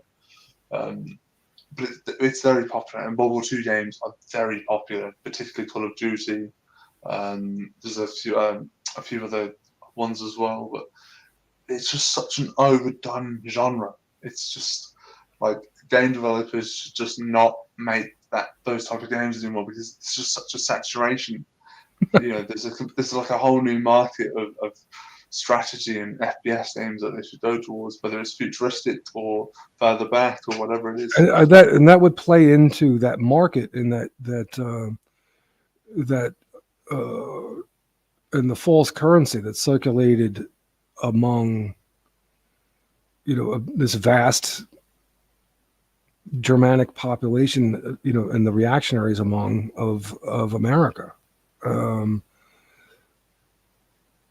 They're pandered to in their reaction, and they're not given a normal perspective. These Zoomers and so on, and millennials, they're being fed this stuff in torrents, like you said, by right-wing boomers, and this is a big problem, and so. Someone like OV, who's really a Johnny-come-lately, he's been at this for a couple of years, thinks that I'm the one who's doing something old. Well, no, this platform is the new, and what he's doing is old. He doesn't know it, and his stuff is old and in the way. But let me read this comment here from Count Carl Frederick Ribbing. Go ahead. He corrects me. He says Ribbing is an ancient Swedish noble family, and of Coburg. Of Coburg is the communal branch of the family after Coburg Castle. Oh, okay. Sorry. I would say to this guy, come on, if you're legitimate, have a little chat. I'll have to. I agree. Or go off, whatever. Hop on there's the link. I'll put it in again. I feel like I fucking recognise this guy from somewhere, but I might be wrong. I don't know. It's in my imagination. Well, I can be forgiven for thinking that he's likely to be a troll. What's going on? But the problem is you, unfortunately, this channel is so likely for trolls. It's like I'm so jaded by anyone new. I'm like, oh god. I've been going through this for years now, for over a decade. At Majority Rights, before that at The Voice of Reason, before that with Metzger. Although Metzger protected me, I was going under a nom de plume there. So, but I would have taken huge abuse if he didn't shield me from it. I was protected a bit at the Voice of Reason, but not entirely. And then, once I went to Majority Rights, though, woo. Would you ever chat to anyone from Majority Rights now? Not really. I would still talk to Bowery. I don't know if he'd talk to me. That's a subtlety I don't want to go into. That's but, okay.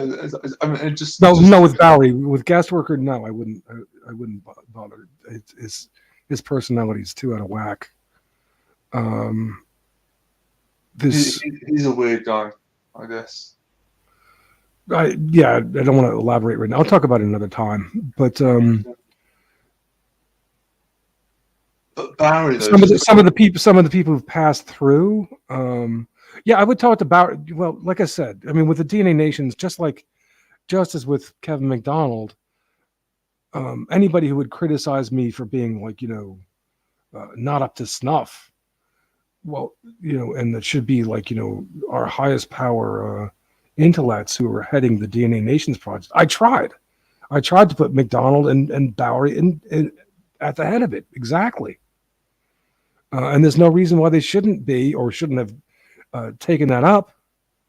But they didn't, not for good reasons, so far as I can tell. And although apparently there's still an opening there. I mean, Bowery has said it's a great idea. Kevin McDonald did edit the paper originally and was about to put it up, and Occidental Observer got talked out of it.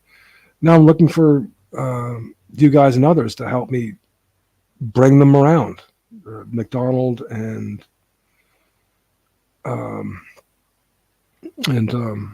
Red Ice and others. Because we were talking about it previously, weren't we, about Barry and his accelerationist views of nuking cities. I don't know if you heard it yet, but that's what he was saying in the last talk with McDonald. He's just so bereft of conceptual recourse that he said they're just after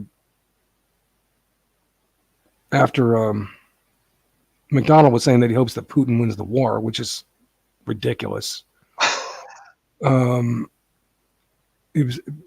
Bowery added, and I, even if the whole thing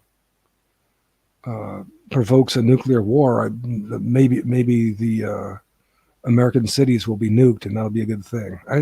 This is, think of that by contrast to the idea of us unionizing our people wherever they are, including if they happen to find themselves in the cities for some reason. And yes, that would incisively extricate our concerns from the morass of American inner cities without having to engage in nuclear war, which could end the planet for if there's enough of those going off. But can you imagine being that morose and that sort of jaded, where you just nuke it? The order comes down, say there's a hypothetical situation, there's a war, whatever, and there's one bloke or two blokes, and they have to verify the nuke sequence, and they're we're just gonna nuke the North Seaboard sector or whatever, all of it. Well, there's not only kosher folks in New York. It's also been a lot of Irish cops and mayors and Italians, and so maybe they don't like that too. I know that there's some of that going on there, and I lived near New York and went to school there for a time, and there's a lot to like about New York too. I don't necessarily. City, Yeah.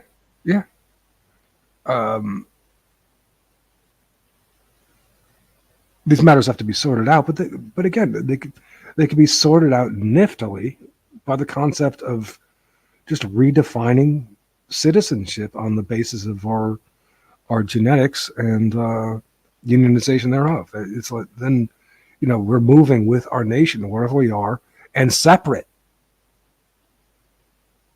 from other people wherever we are by our national membership. We have leverage to protect ourselves in as much wherever, even if we're in the funk of the worst parts of New York City. Now, I'm not saying that I want to try to that there's not a big problem with American cities. There are. They're pretty much all horror shows as far as I'm concerned, even including New York. But the prejudice against cities per se is largely spoken of by people who haven't seen a city like the one that I'm in now, which is white. And I have, there's a trickle now of non-whites, but it's still, even to someone as sensitive as myself, it's like, I'd much rather live in a city than in a white city than out in the country. One of the issues, to my understanding, is in the US in particular. Until fairly recently, most of the US was, or the US population resided in rural, for the most part, rural populations or regions, and until quite recently, it was urban populations. It switched quite rapidly from rural. The majority of the population living in rural regions to urban regions. That might be an issue there, perhaps. It could be that another part of the problem is that America is so based on the car industry that you have these suburbs which are, nice in a way, but they're kind of alienating because your house is, quite separate from your neighbors, and they're expensive to maintain, and you got expensive to maintain the car that you need to get into the city for your job and to get back from the city back to your house. It's you're thinking about a lot of things that you might not want to have to think about, and so you got the desperate housewife syndrome. She's getting high on pills, and the husband's becoming an alcoholic, and you have this is the syndrome of the much vaunted by McDonald and others 1950s, which were really not so great. And the cities were allowed to go basically black. All these places with this beautiful brownstone architecture ruined, burned, with the riots, and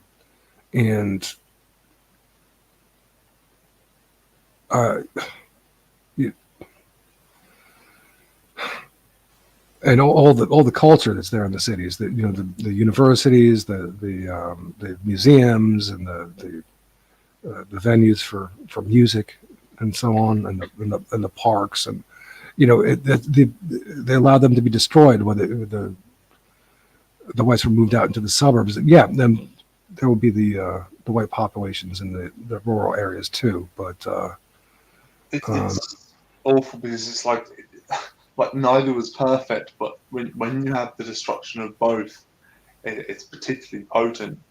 Well, now they're moving all the non-whites out to the suburbs and into wherever they can destroy them.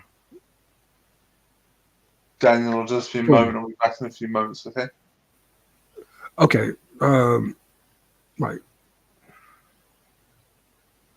I think when Mirth comes back, we'll wind up the show because tomorrow is the changing day of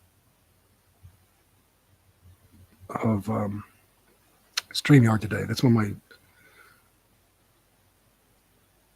quota replenishes to 20 hours, and I don't know if I'll have it in the morning. So I still haven't used up my 20 hours from last month. Therefore, it won't be a problem to start the show. I'll be at very least having time from last month to use. I won't be able to not start a show because I have to wait until maybe later in the day don't know how they're going to work it.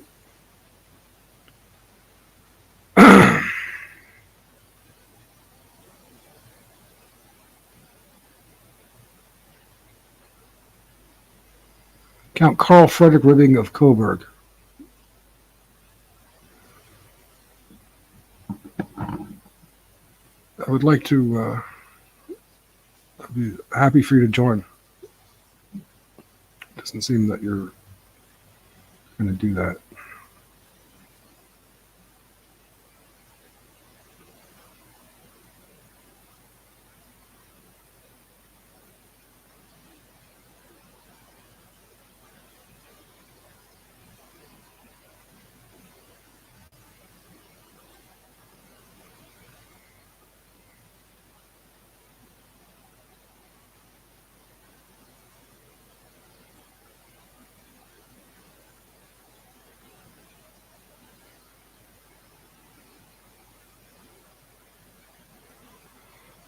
Ovi's comments are still there.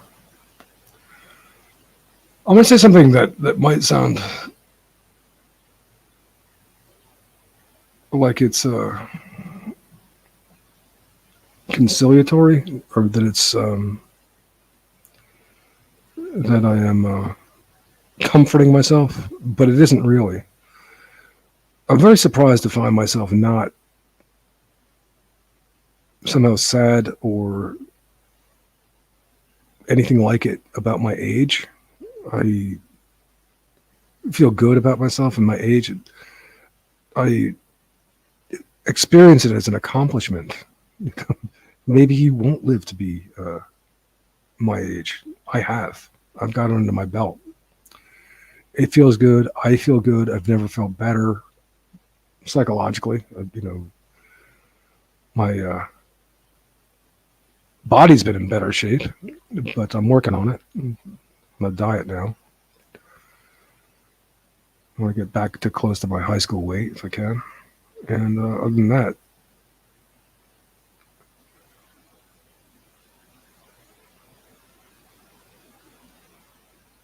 I mean, but what regrets? Yeah, I mean, things could have been better, maybe, and maybe not. I'm satisfied with how they are now and what I've done. So, OV fuck you is not going to make me feel bad about commenting on my age and calling me a boomer. Well, that simply isn't true. Even though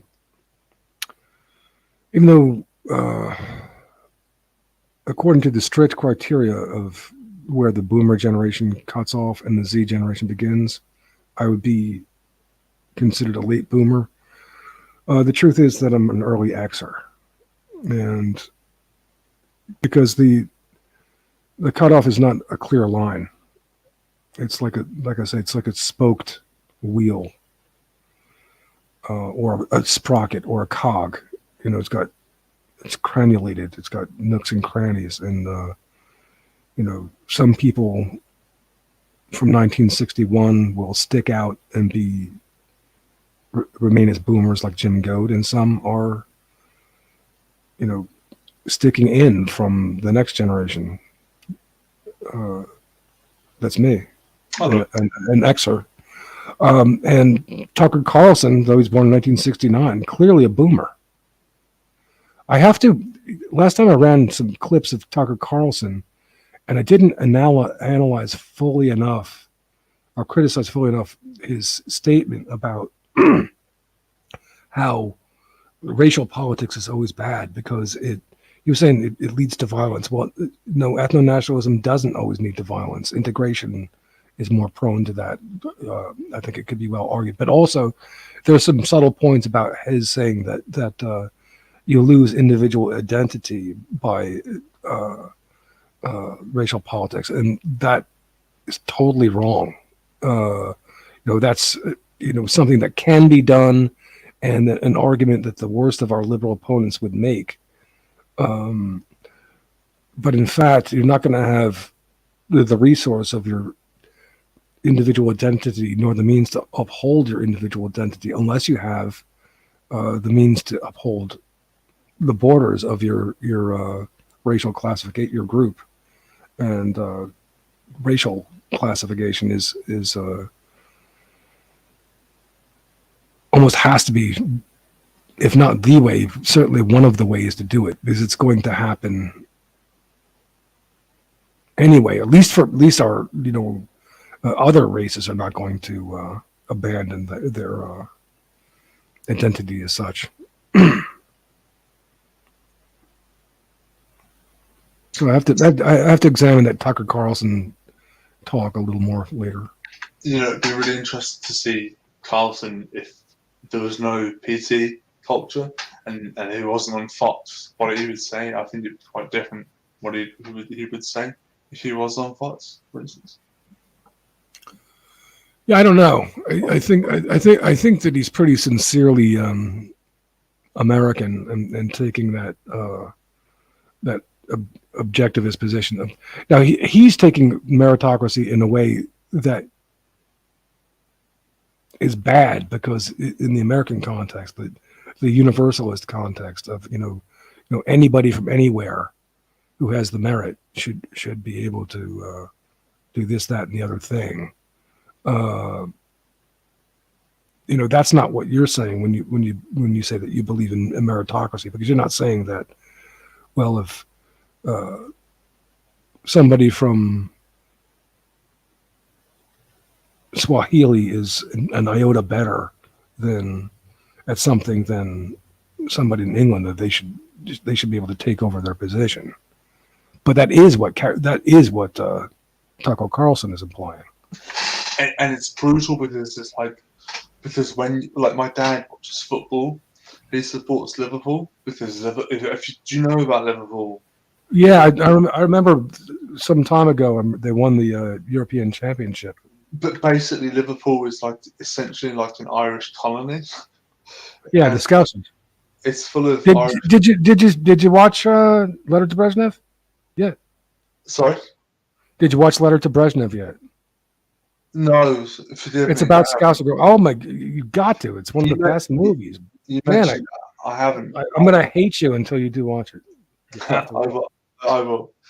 You'll love it, man. You got to. If you're into Scouse culture, man. But my it's dad, such a good movie. My dad supports it because, and funnily enough, every other quote unquote English football league hates them. Partly because they have this brilliant sort of maverick. Wait, say that. Who hates them? Say that again. Who hates them? Every other English football league hates them. Oh yeah.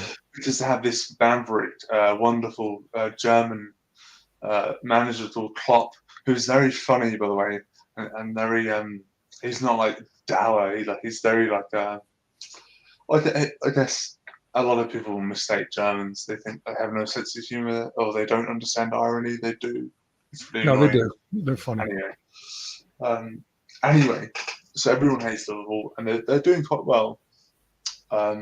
Very well. I think they're second or third on the league. My dad would know this. I don't follow football myself.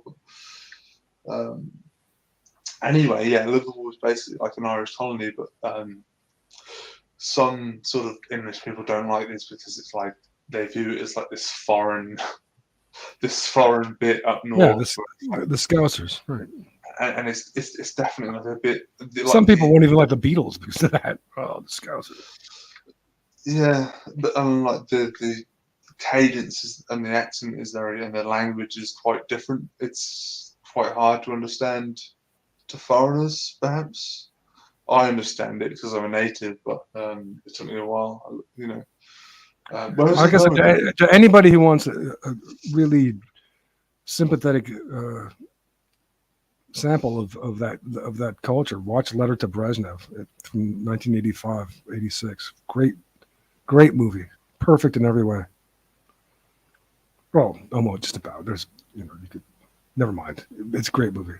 No, I definitely. Jeez, where was I going at this point?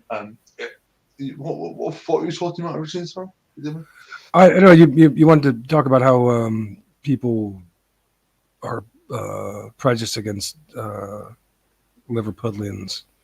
Yeah, And what? your father is a big fan of the football club, and I guess in a way, Liverpool exists in this limbo between English and Irish, and I think some people have issues with that. well, I don't, and I don't think that people should. And well, I mean, maybe there'll be natural issues, but they won't be overwhelming. It's borders and gray areas are a natural thing, and um,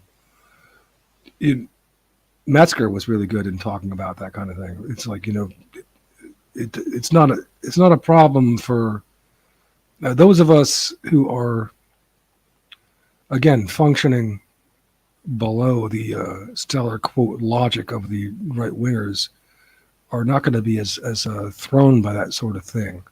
And again, I'm eager to.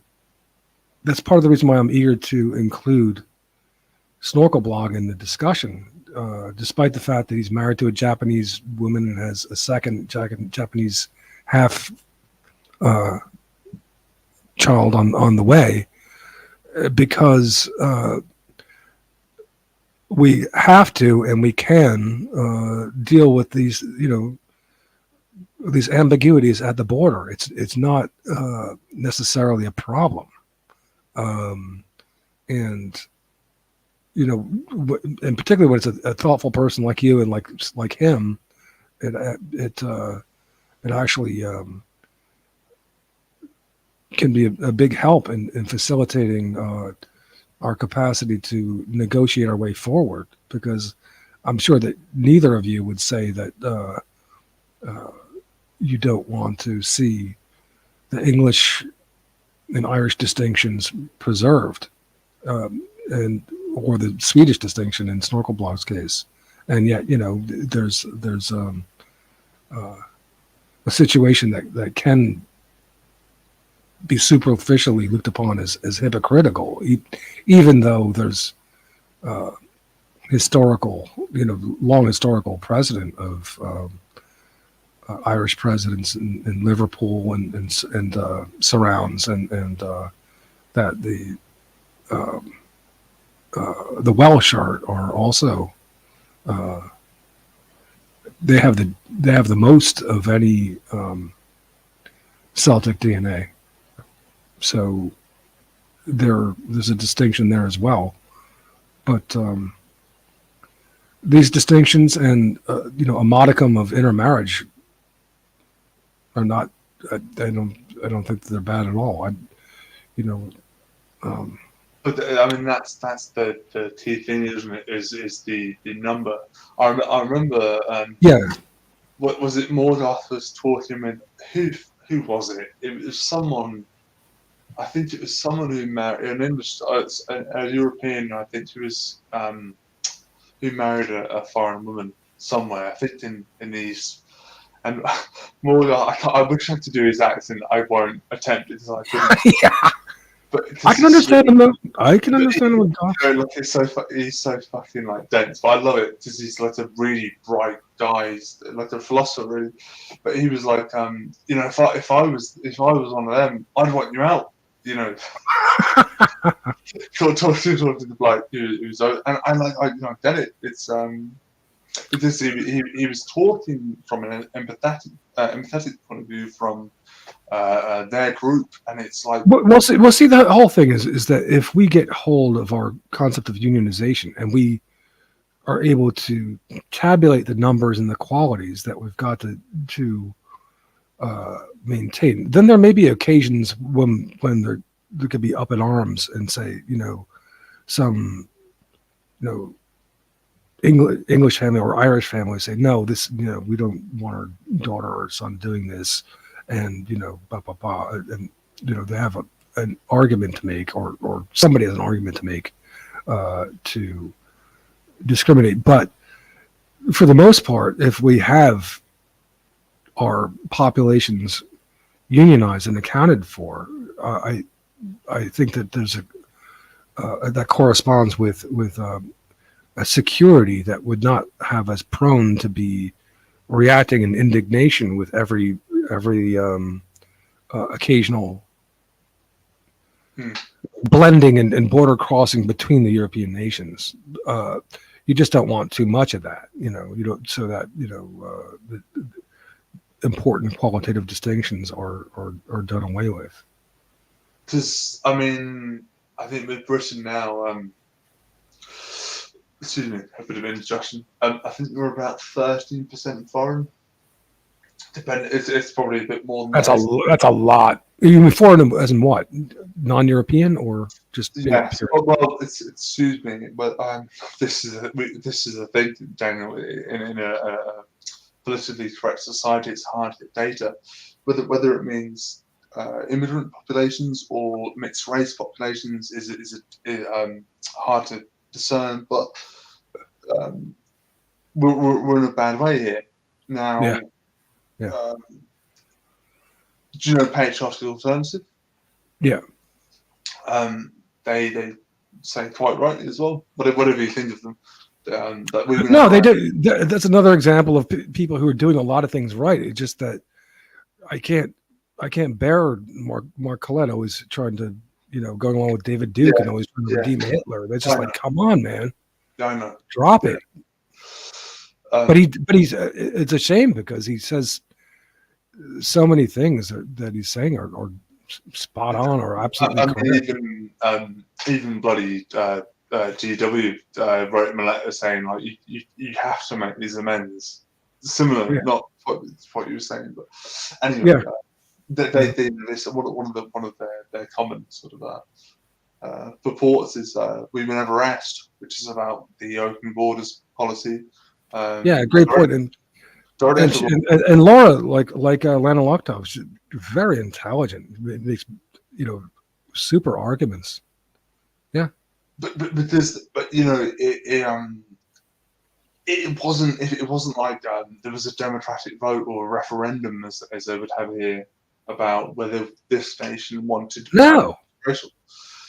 Totally imposed, and yet you'll have these people like Alana Mercer and others, of the kosher ilk, like, oh, I don't know why this is happening. Why are allowing this to happen?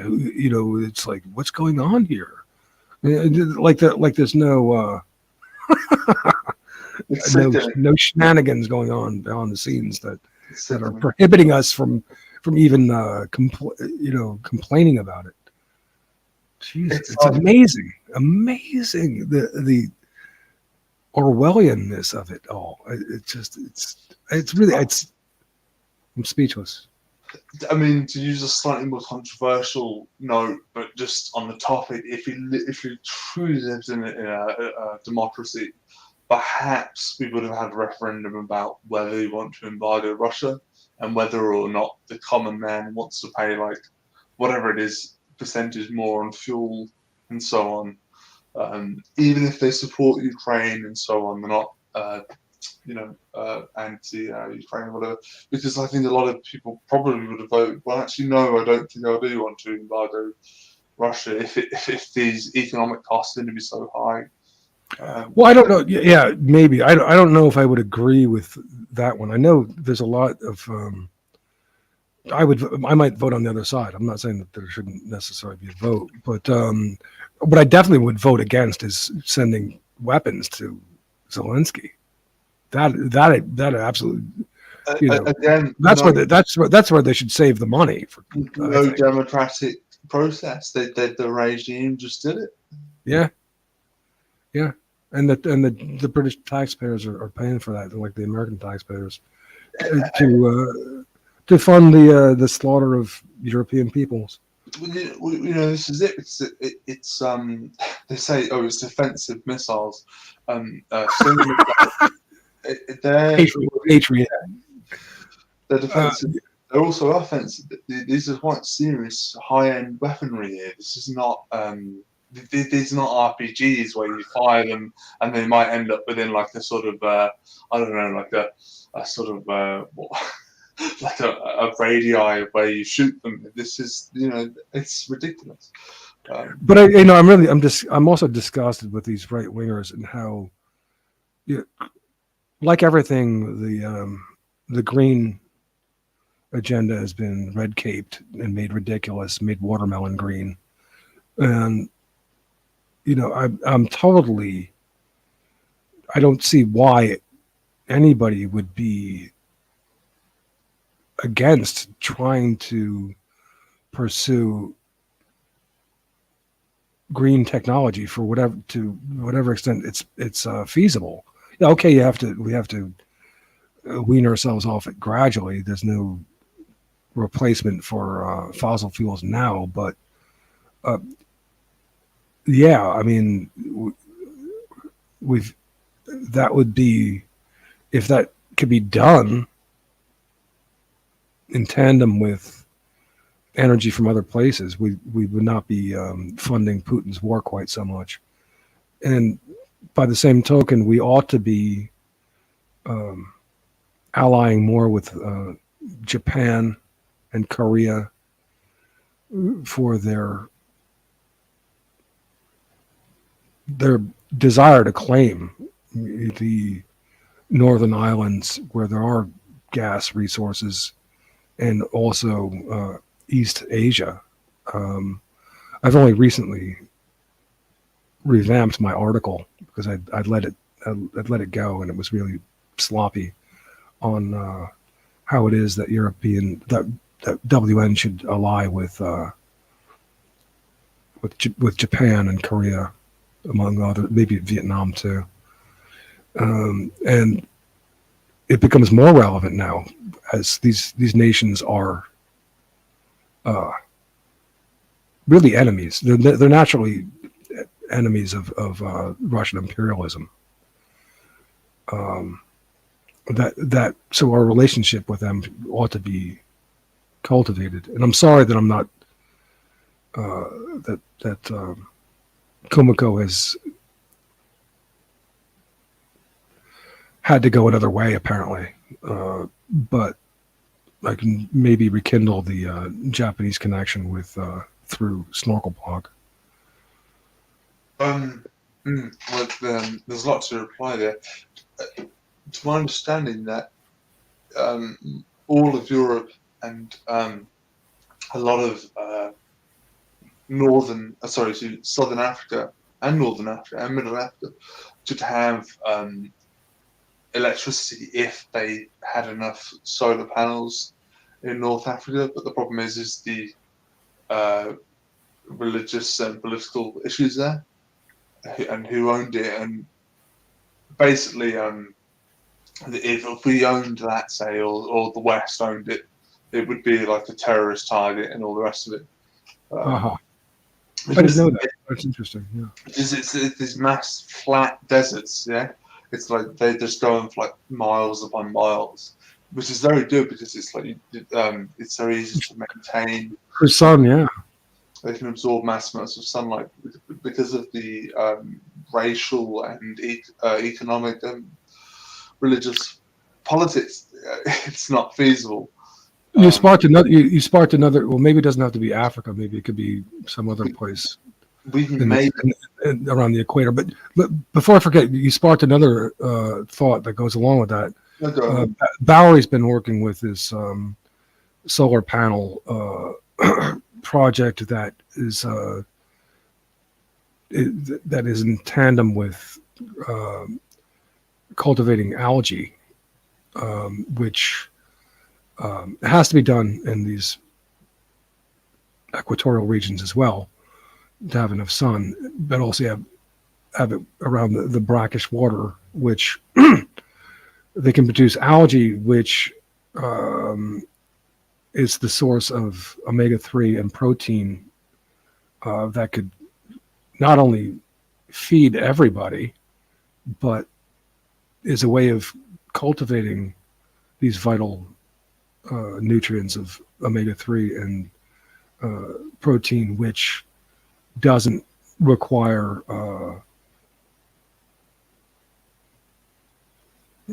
land use for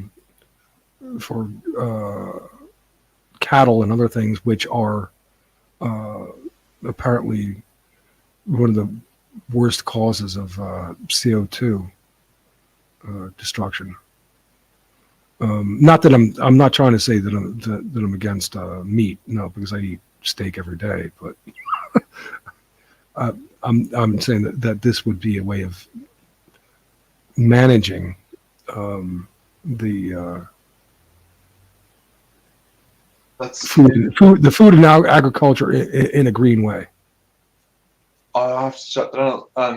For me, I'm basically semi-vegetarian mostly because of the cost, but also because I know, for instance, I can't go into like the Tesco's and buy a chicken wrap on discount because I know it will be full of growth hormones and all the rest of it. I'm not. That's my understanding too. That's why I'm not eating chicken these days, or pork. But steak is, they say, a bit better. But these meat they want to get rid of meat. They want us to be eating bugs. Well, there I'm on the side of the right wingers who say you criticize the veggie burgers. I'm sorry, don't take away my meat. It's not going to happen. I don't think the right wingers even want to be like a China. It's even like in China they eat meat. The regime want us to eat just bugs. No thanks. We can I don't even eat. I'm very squeamish. I will not eat internal organs. I'm not going to eat lungs. I'm not going to eat stomach. I'm not going to eat brains. I'm not going to eat heart, kidneys, liver. Ugh. There's so much I can say about this. Just quickly, is like per gram, because you have to come at it from their view, right? So per gram or whatever it is, bugs are far higher in protein than meat, and they don't have any protein. There was like in Asia, like they'll just catch all these bugs. They'll sprinkle them with they'll deep fry them and spice them, and they're actually somewhat edible, roughly. But then again, you have to be self-critical to an extent. I mean, because look at a crab or a lobster. I mean, a crab is just a water spider. It literally is related genetically to spiders. But yet I'll eat that. The meat, or about eggs. I mean, what could be more disgusting than eating an egg? So, But because I was saying to like my colleague at work the other day, is like, although I hate them and loathe them, the globalists, in a way, they have a point. It's like when you look at global population. Oh, they do have points. That's, like I said, these issues have been red caped, and it's annoying how stupidly the right wingers react to all this stuff and say, no, look, there are arguments there, but we've got to get them correct and in our interest, and not exploited by the international corporations and the YKW. I agree with you, of course I do, but I suppose I'm specifically talking about water usage and meat intake, or well, that's the important thing about algae, because that is it's not, you're not eating insects. It's not disgusting. It's the stuff. The reason why fish have omega-3 is because they eat algae. It comes from the algae. It's synthesized from the sun. So it has the omega-3, which you need, and it has protein too. And it's not a bug, So we could eat that, interspersed with, an occasional steak, a couple steaks a week, and that would be the way to feed us and to lesser what's called carbon footprint as a result of these industrial farms. They're talking about the so-called carbon neutral footprint, which is impossible. Scientifically, mathematically, it is humanly it's impossible, and they know that.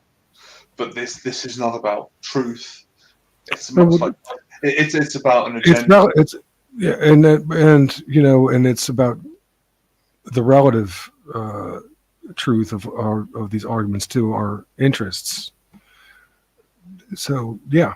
My point is that Sorry, I don't. No, it's okay. It's just I think the appetites of our people will have to change. Well, that's how they will change because they will not be able to continue as we have.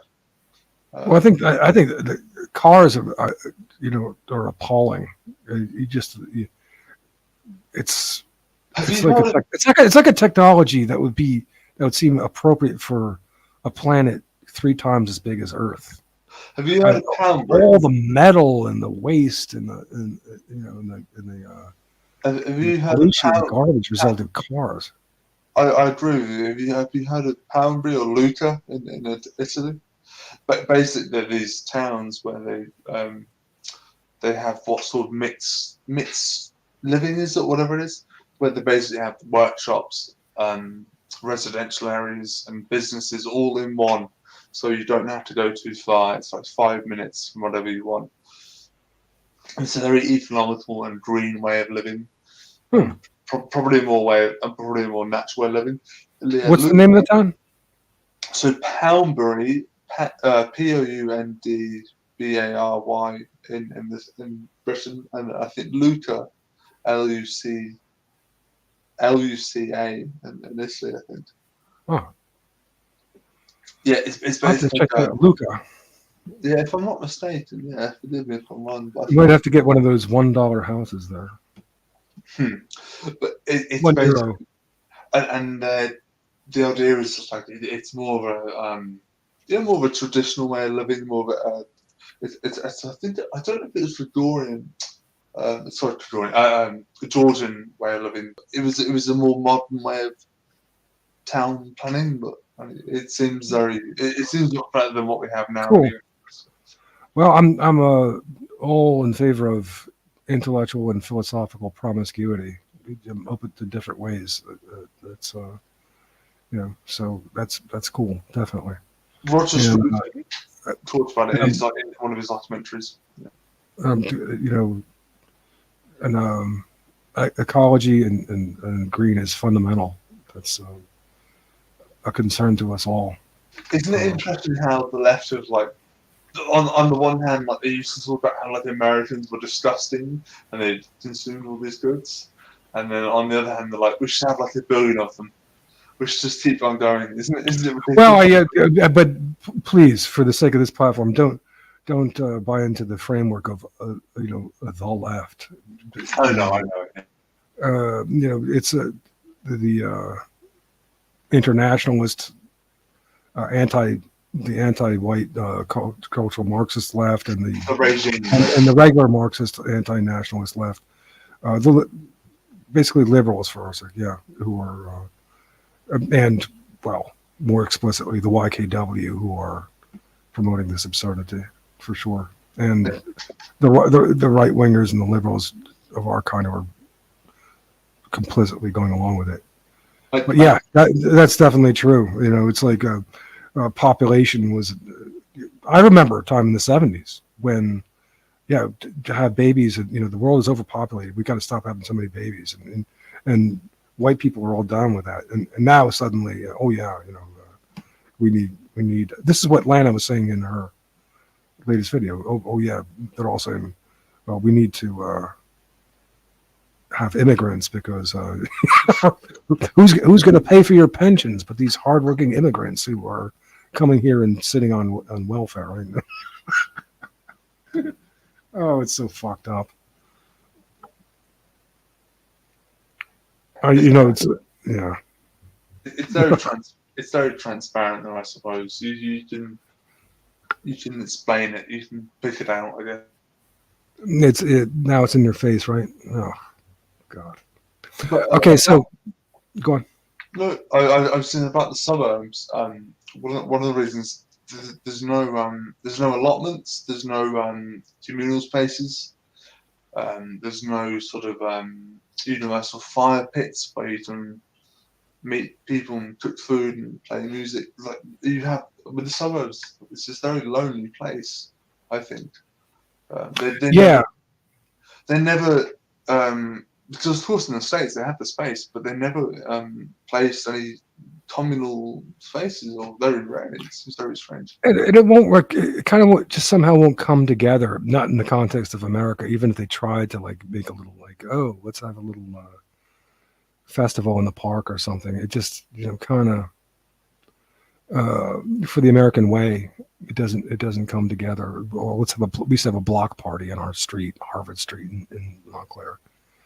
It didn't do much.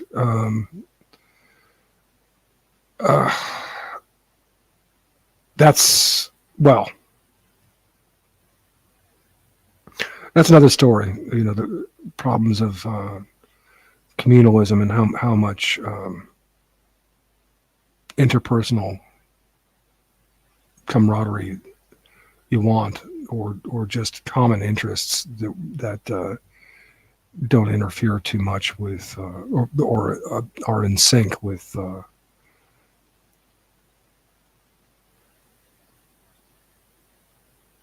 personal interests. Yeah, that's a discussion for another time. Let's save up the last. Can you be there tomorrow to talk with Snorkel Blog?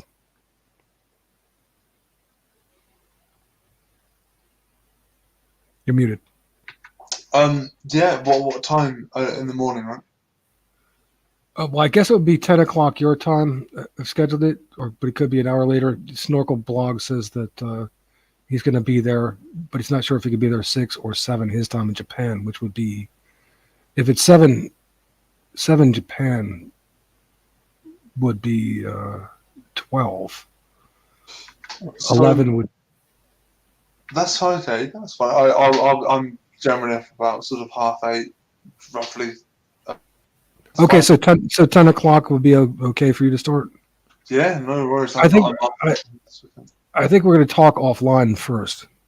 Unfortunately, Per won't be there. I wish that he'd given more, if not an explanation, had proffered an alternative time for this offline talk that he suggested. After all, but I'm sure that he'll be available to talk another time, hopefully next weekend. But it's okay for it just to be you and Snorkel Blog would be great because he's brilliant, and so with him on our side we have a huge ally. Are we talking on StreamYard offline? Yeah, we'll talk on StreamYard. So I'll come back. It'll be 10 o'clock. You're an hour behind, right? This Central European time. It's 4:26 now. Yeah, you're an hour behind. So I'll come on 11 o'clock, and it'll be 10 o'clock for you. And, no worries. And it will be 6 o'clock for Snorkel. He wasn't sure if he could be there exactly at 6, but he said he would be there, and I know his word is good for it. He's not going to fall asleep like I do. Three times. That I guess I am getting older when you do that. Like Jesus, I couldn't believe it. The sleepy Xer. So embarrassing. Thank you for acknowledging them an Xer at least, but the Xers are getting old too. I could have called you a boomer, but I know you wouldn't have liked that. No, that would piss me off. Don't do that. I would hate you. Just like I'm going to hate you until you watch Letter to Brezhnev. For goodness sake, how could you? Dreadful. You got it. It is dreadful. It's really absolutely one of my favorite movies ever. It just the music, the cinematography, everything. The Scouse Girls. Anyway, so you'll see that. Also watch kind of a little bit cheesy, or just not really refined as it would be for a film, TV movie, Broken Vows with Tommy Lee Jones and Annette O'Toole. Largely because Annette O'Toole is just so pretty, and you got to see it. Okay, I will do. So tomorrow, am I going to log into StreamYard Am I gonna? Are we? I don't. Are we friends on? Yeah, it Facebook? works. It works. You can talk offline in StreamYard. I've done it with her. So I would start a StreamYard screen uh, uh, stream, and then you'll come in and I'll send you the link. But it will not be live. Do I need to add you as a friend or on StreamYard? I'm not sure. Maybe.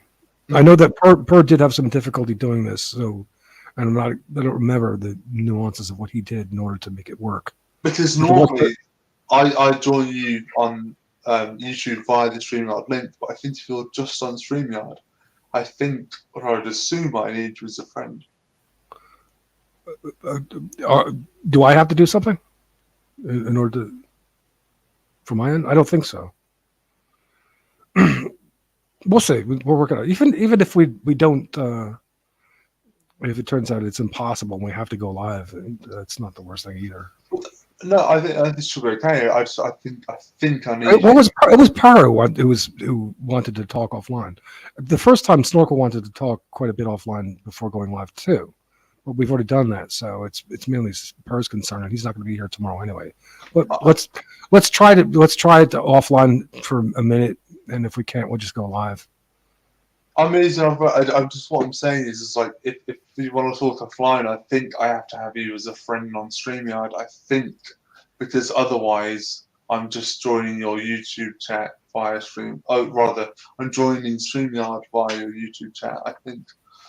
Anyways, yeah. Well, Okay, we'll figure it out tomorrow. It's not a big problem either way. Great. So I look forward to it and talk to you tomorrow, Murph. Watch those movies. I've enjoyed it. Thank you.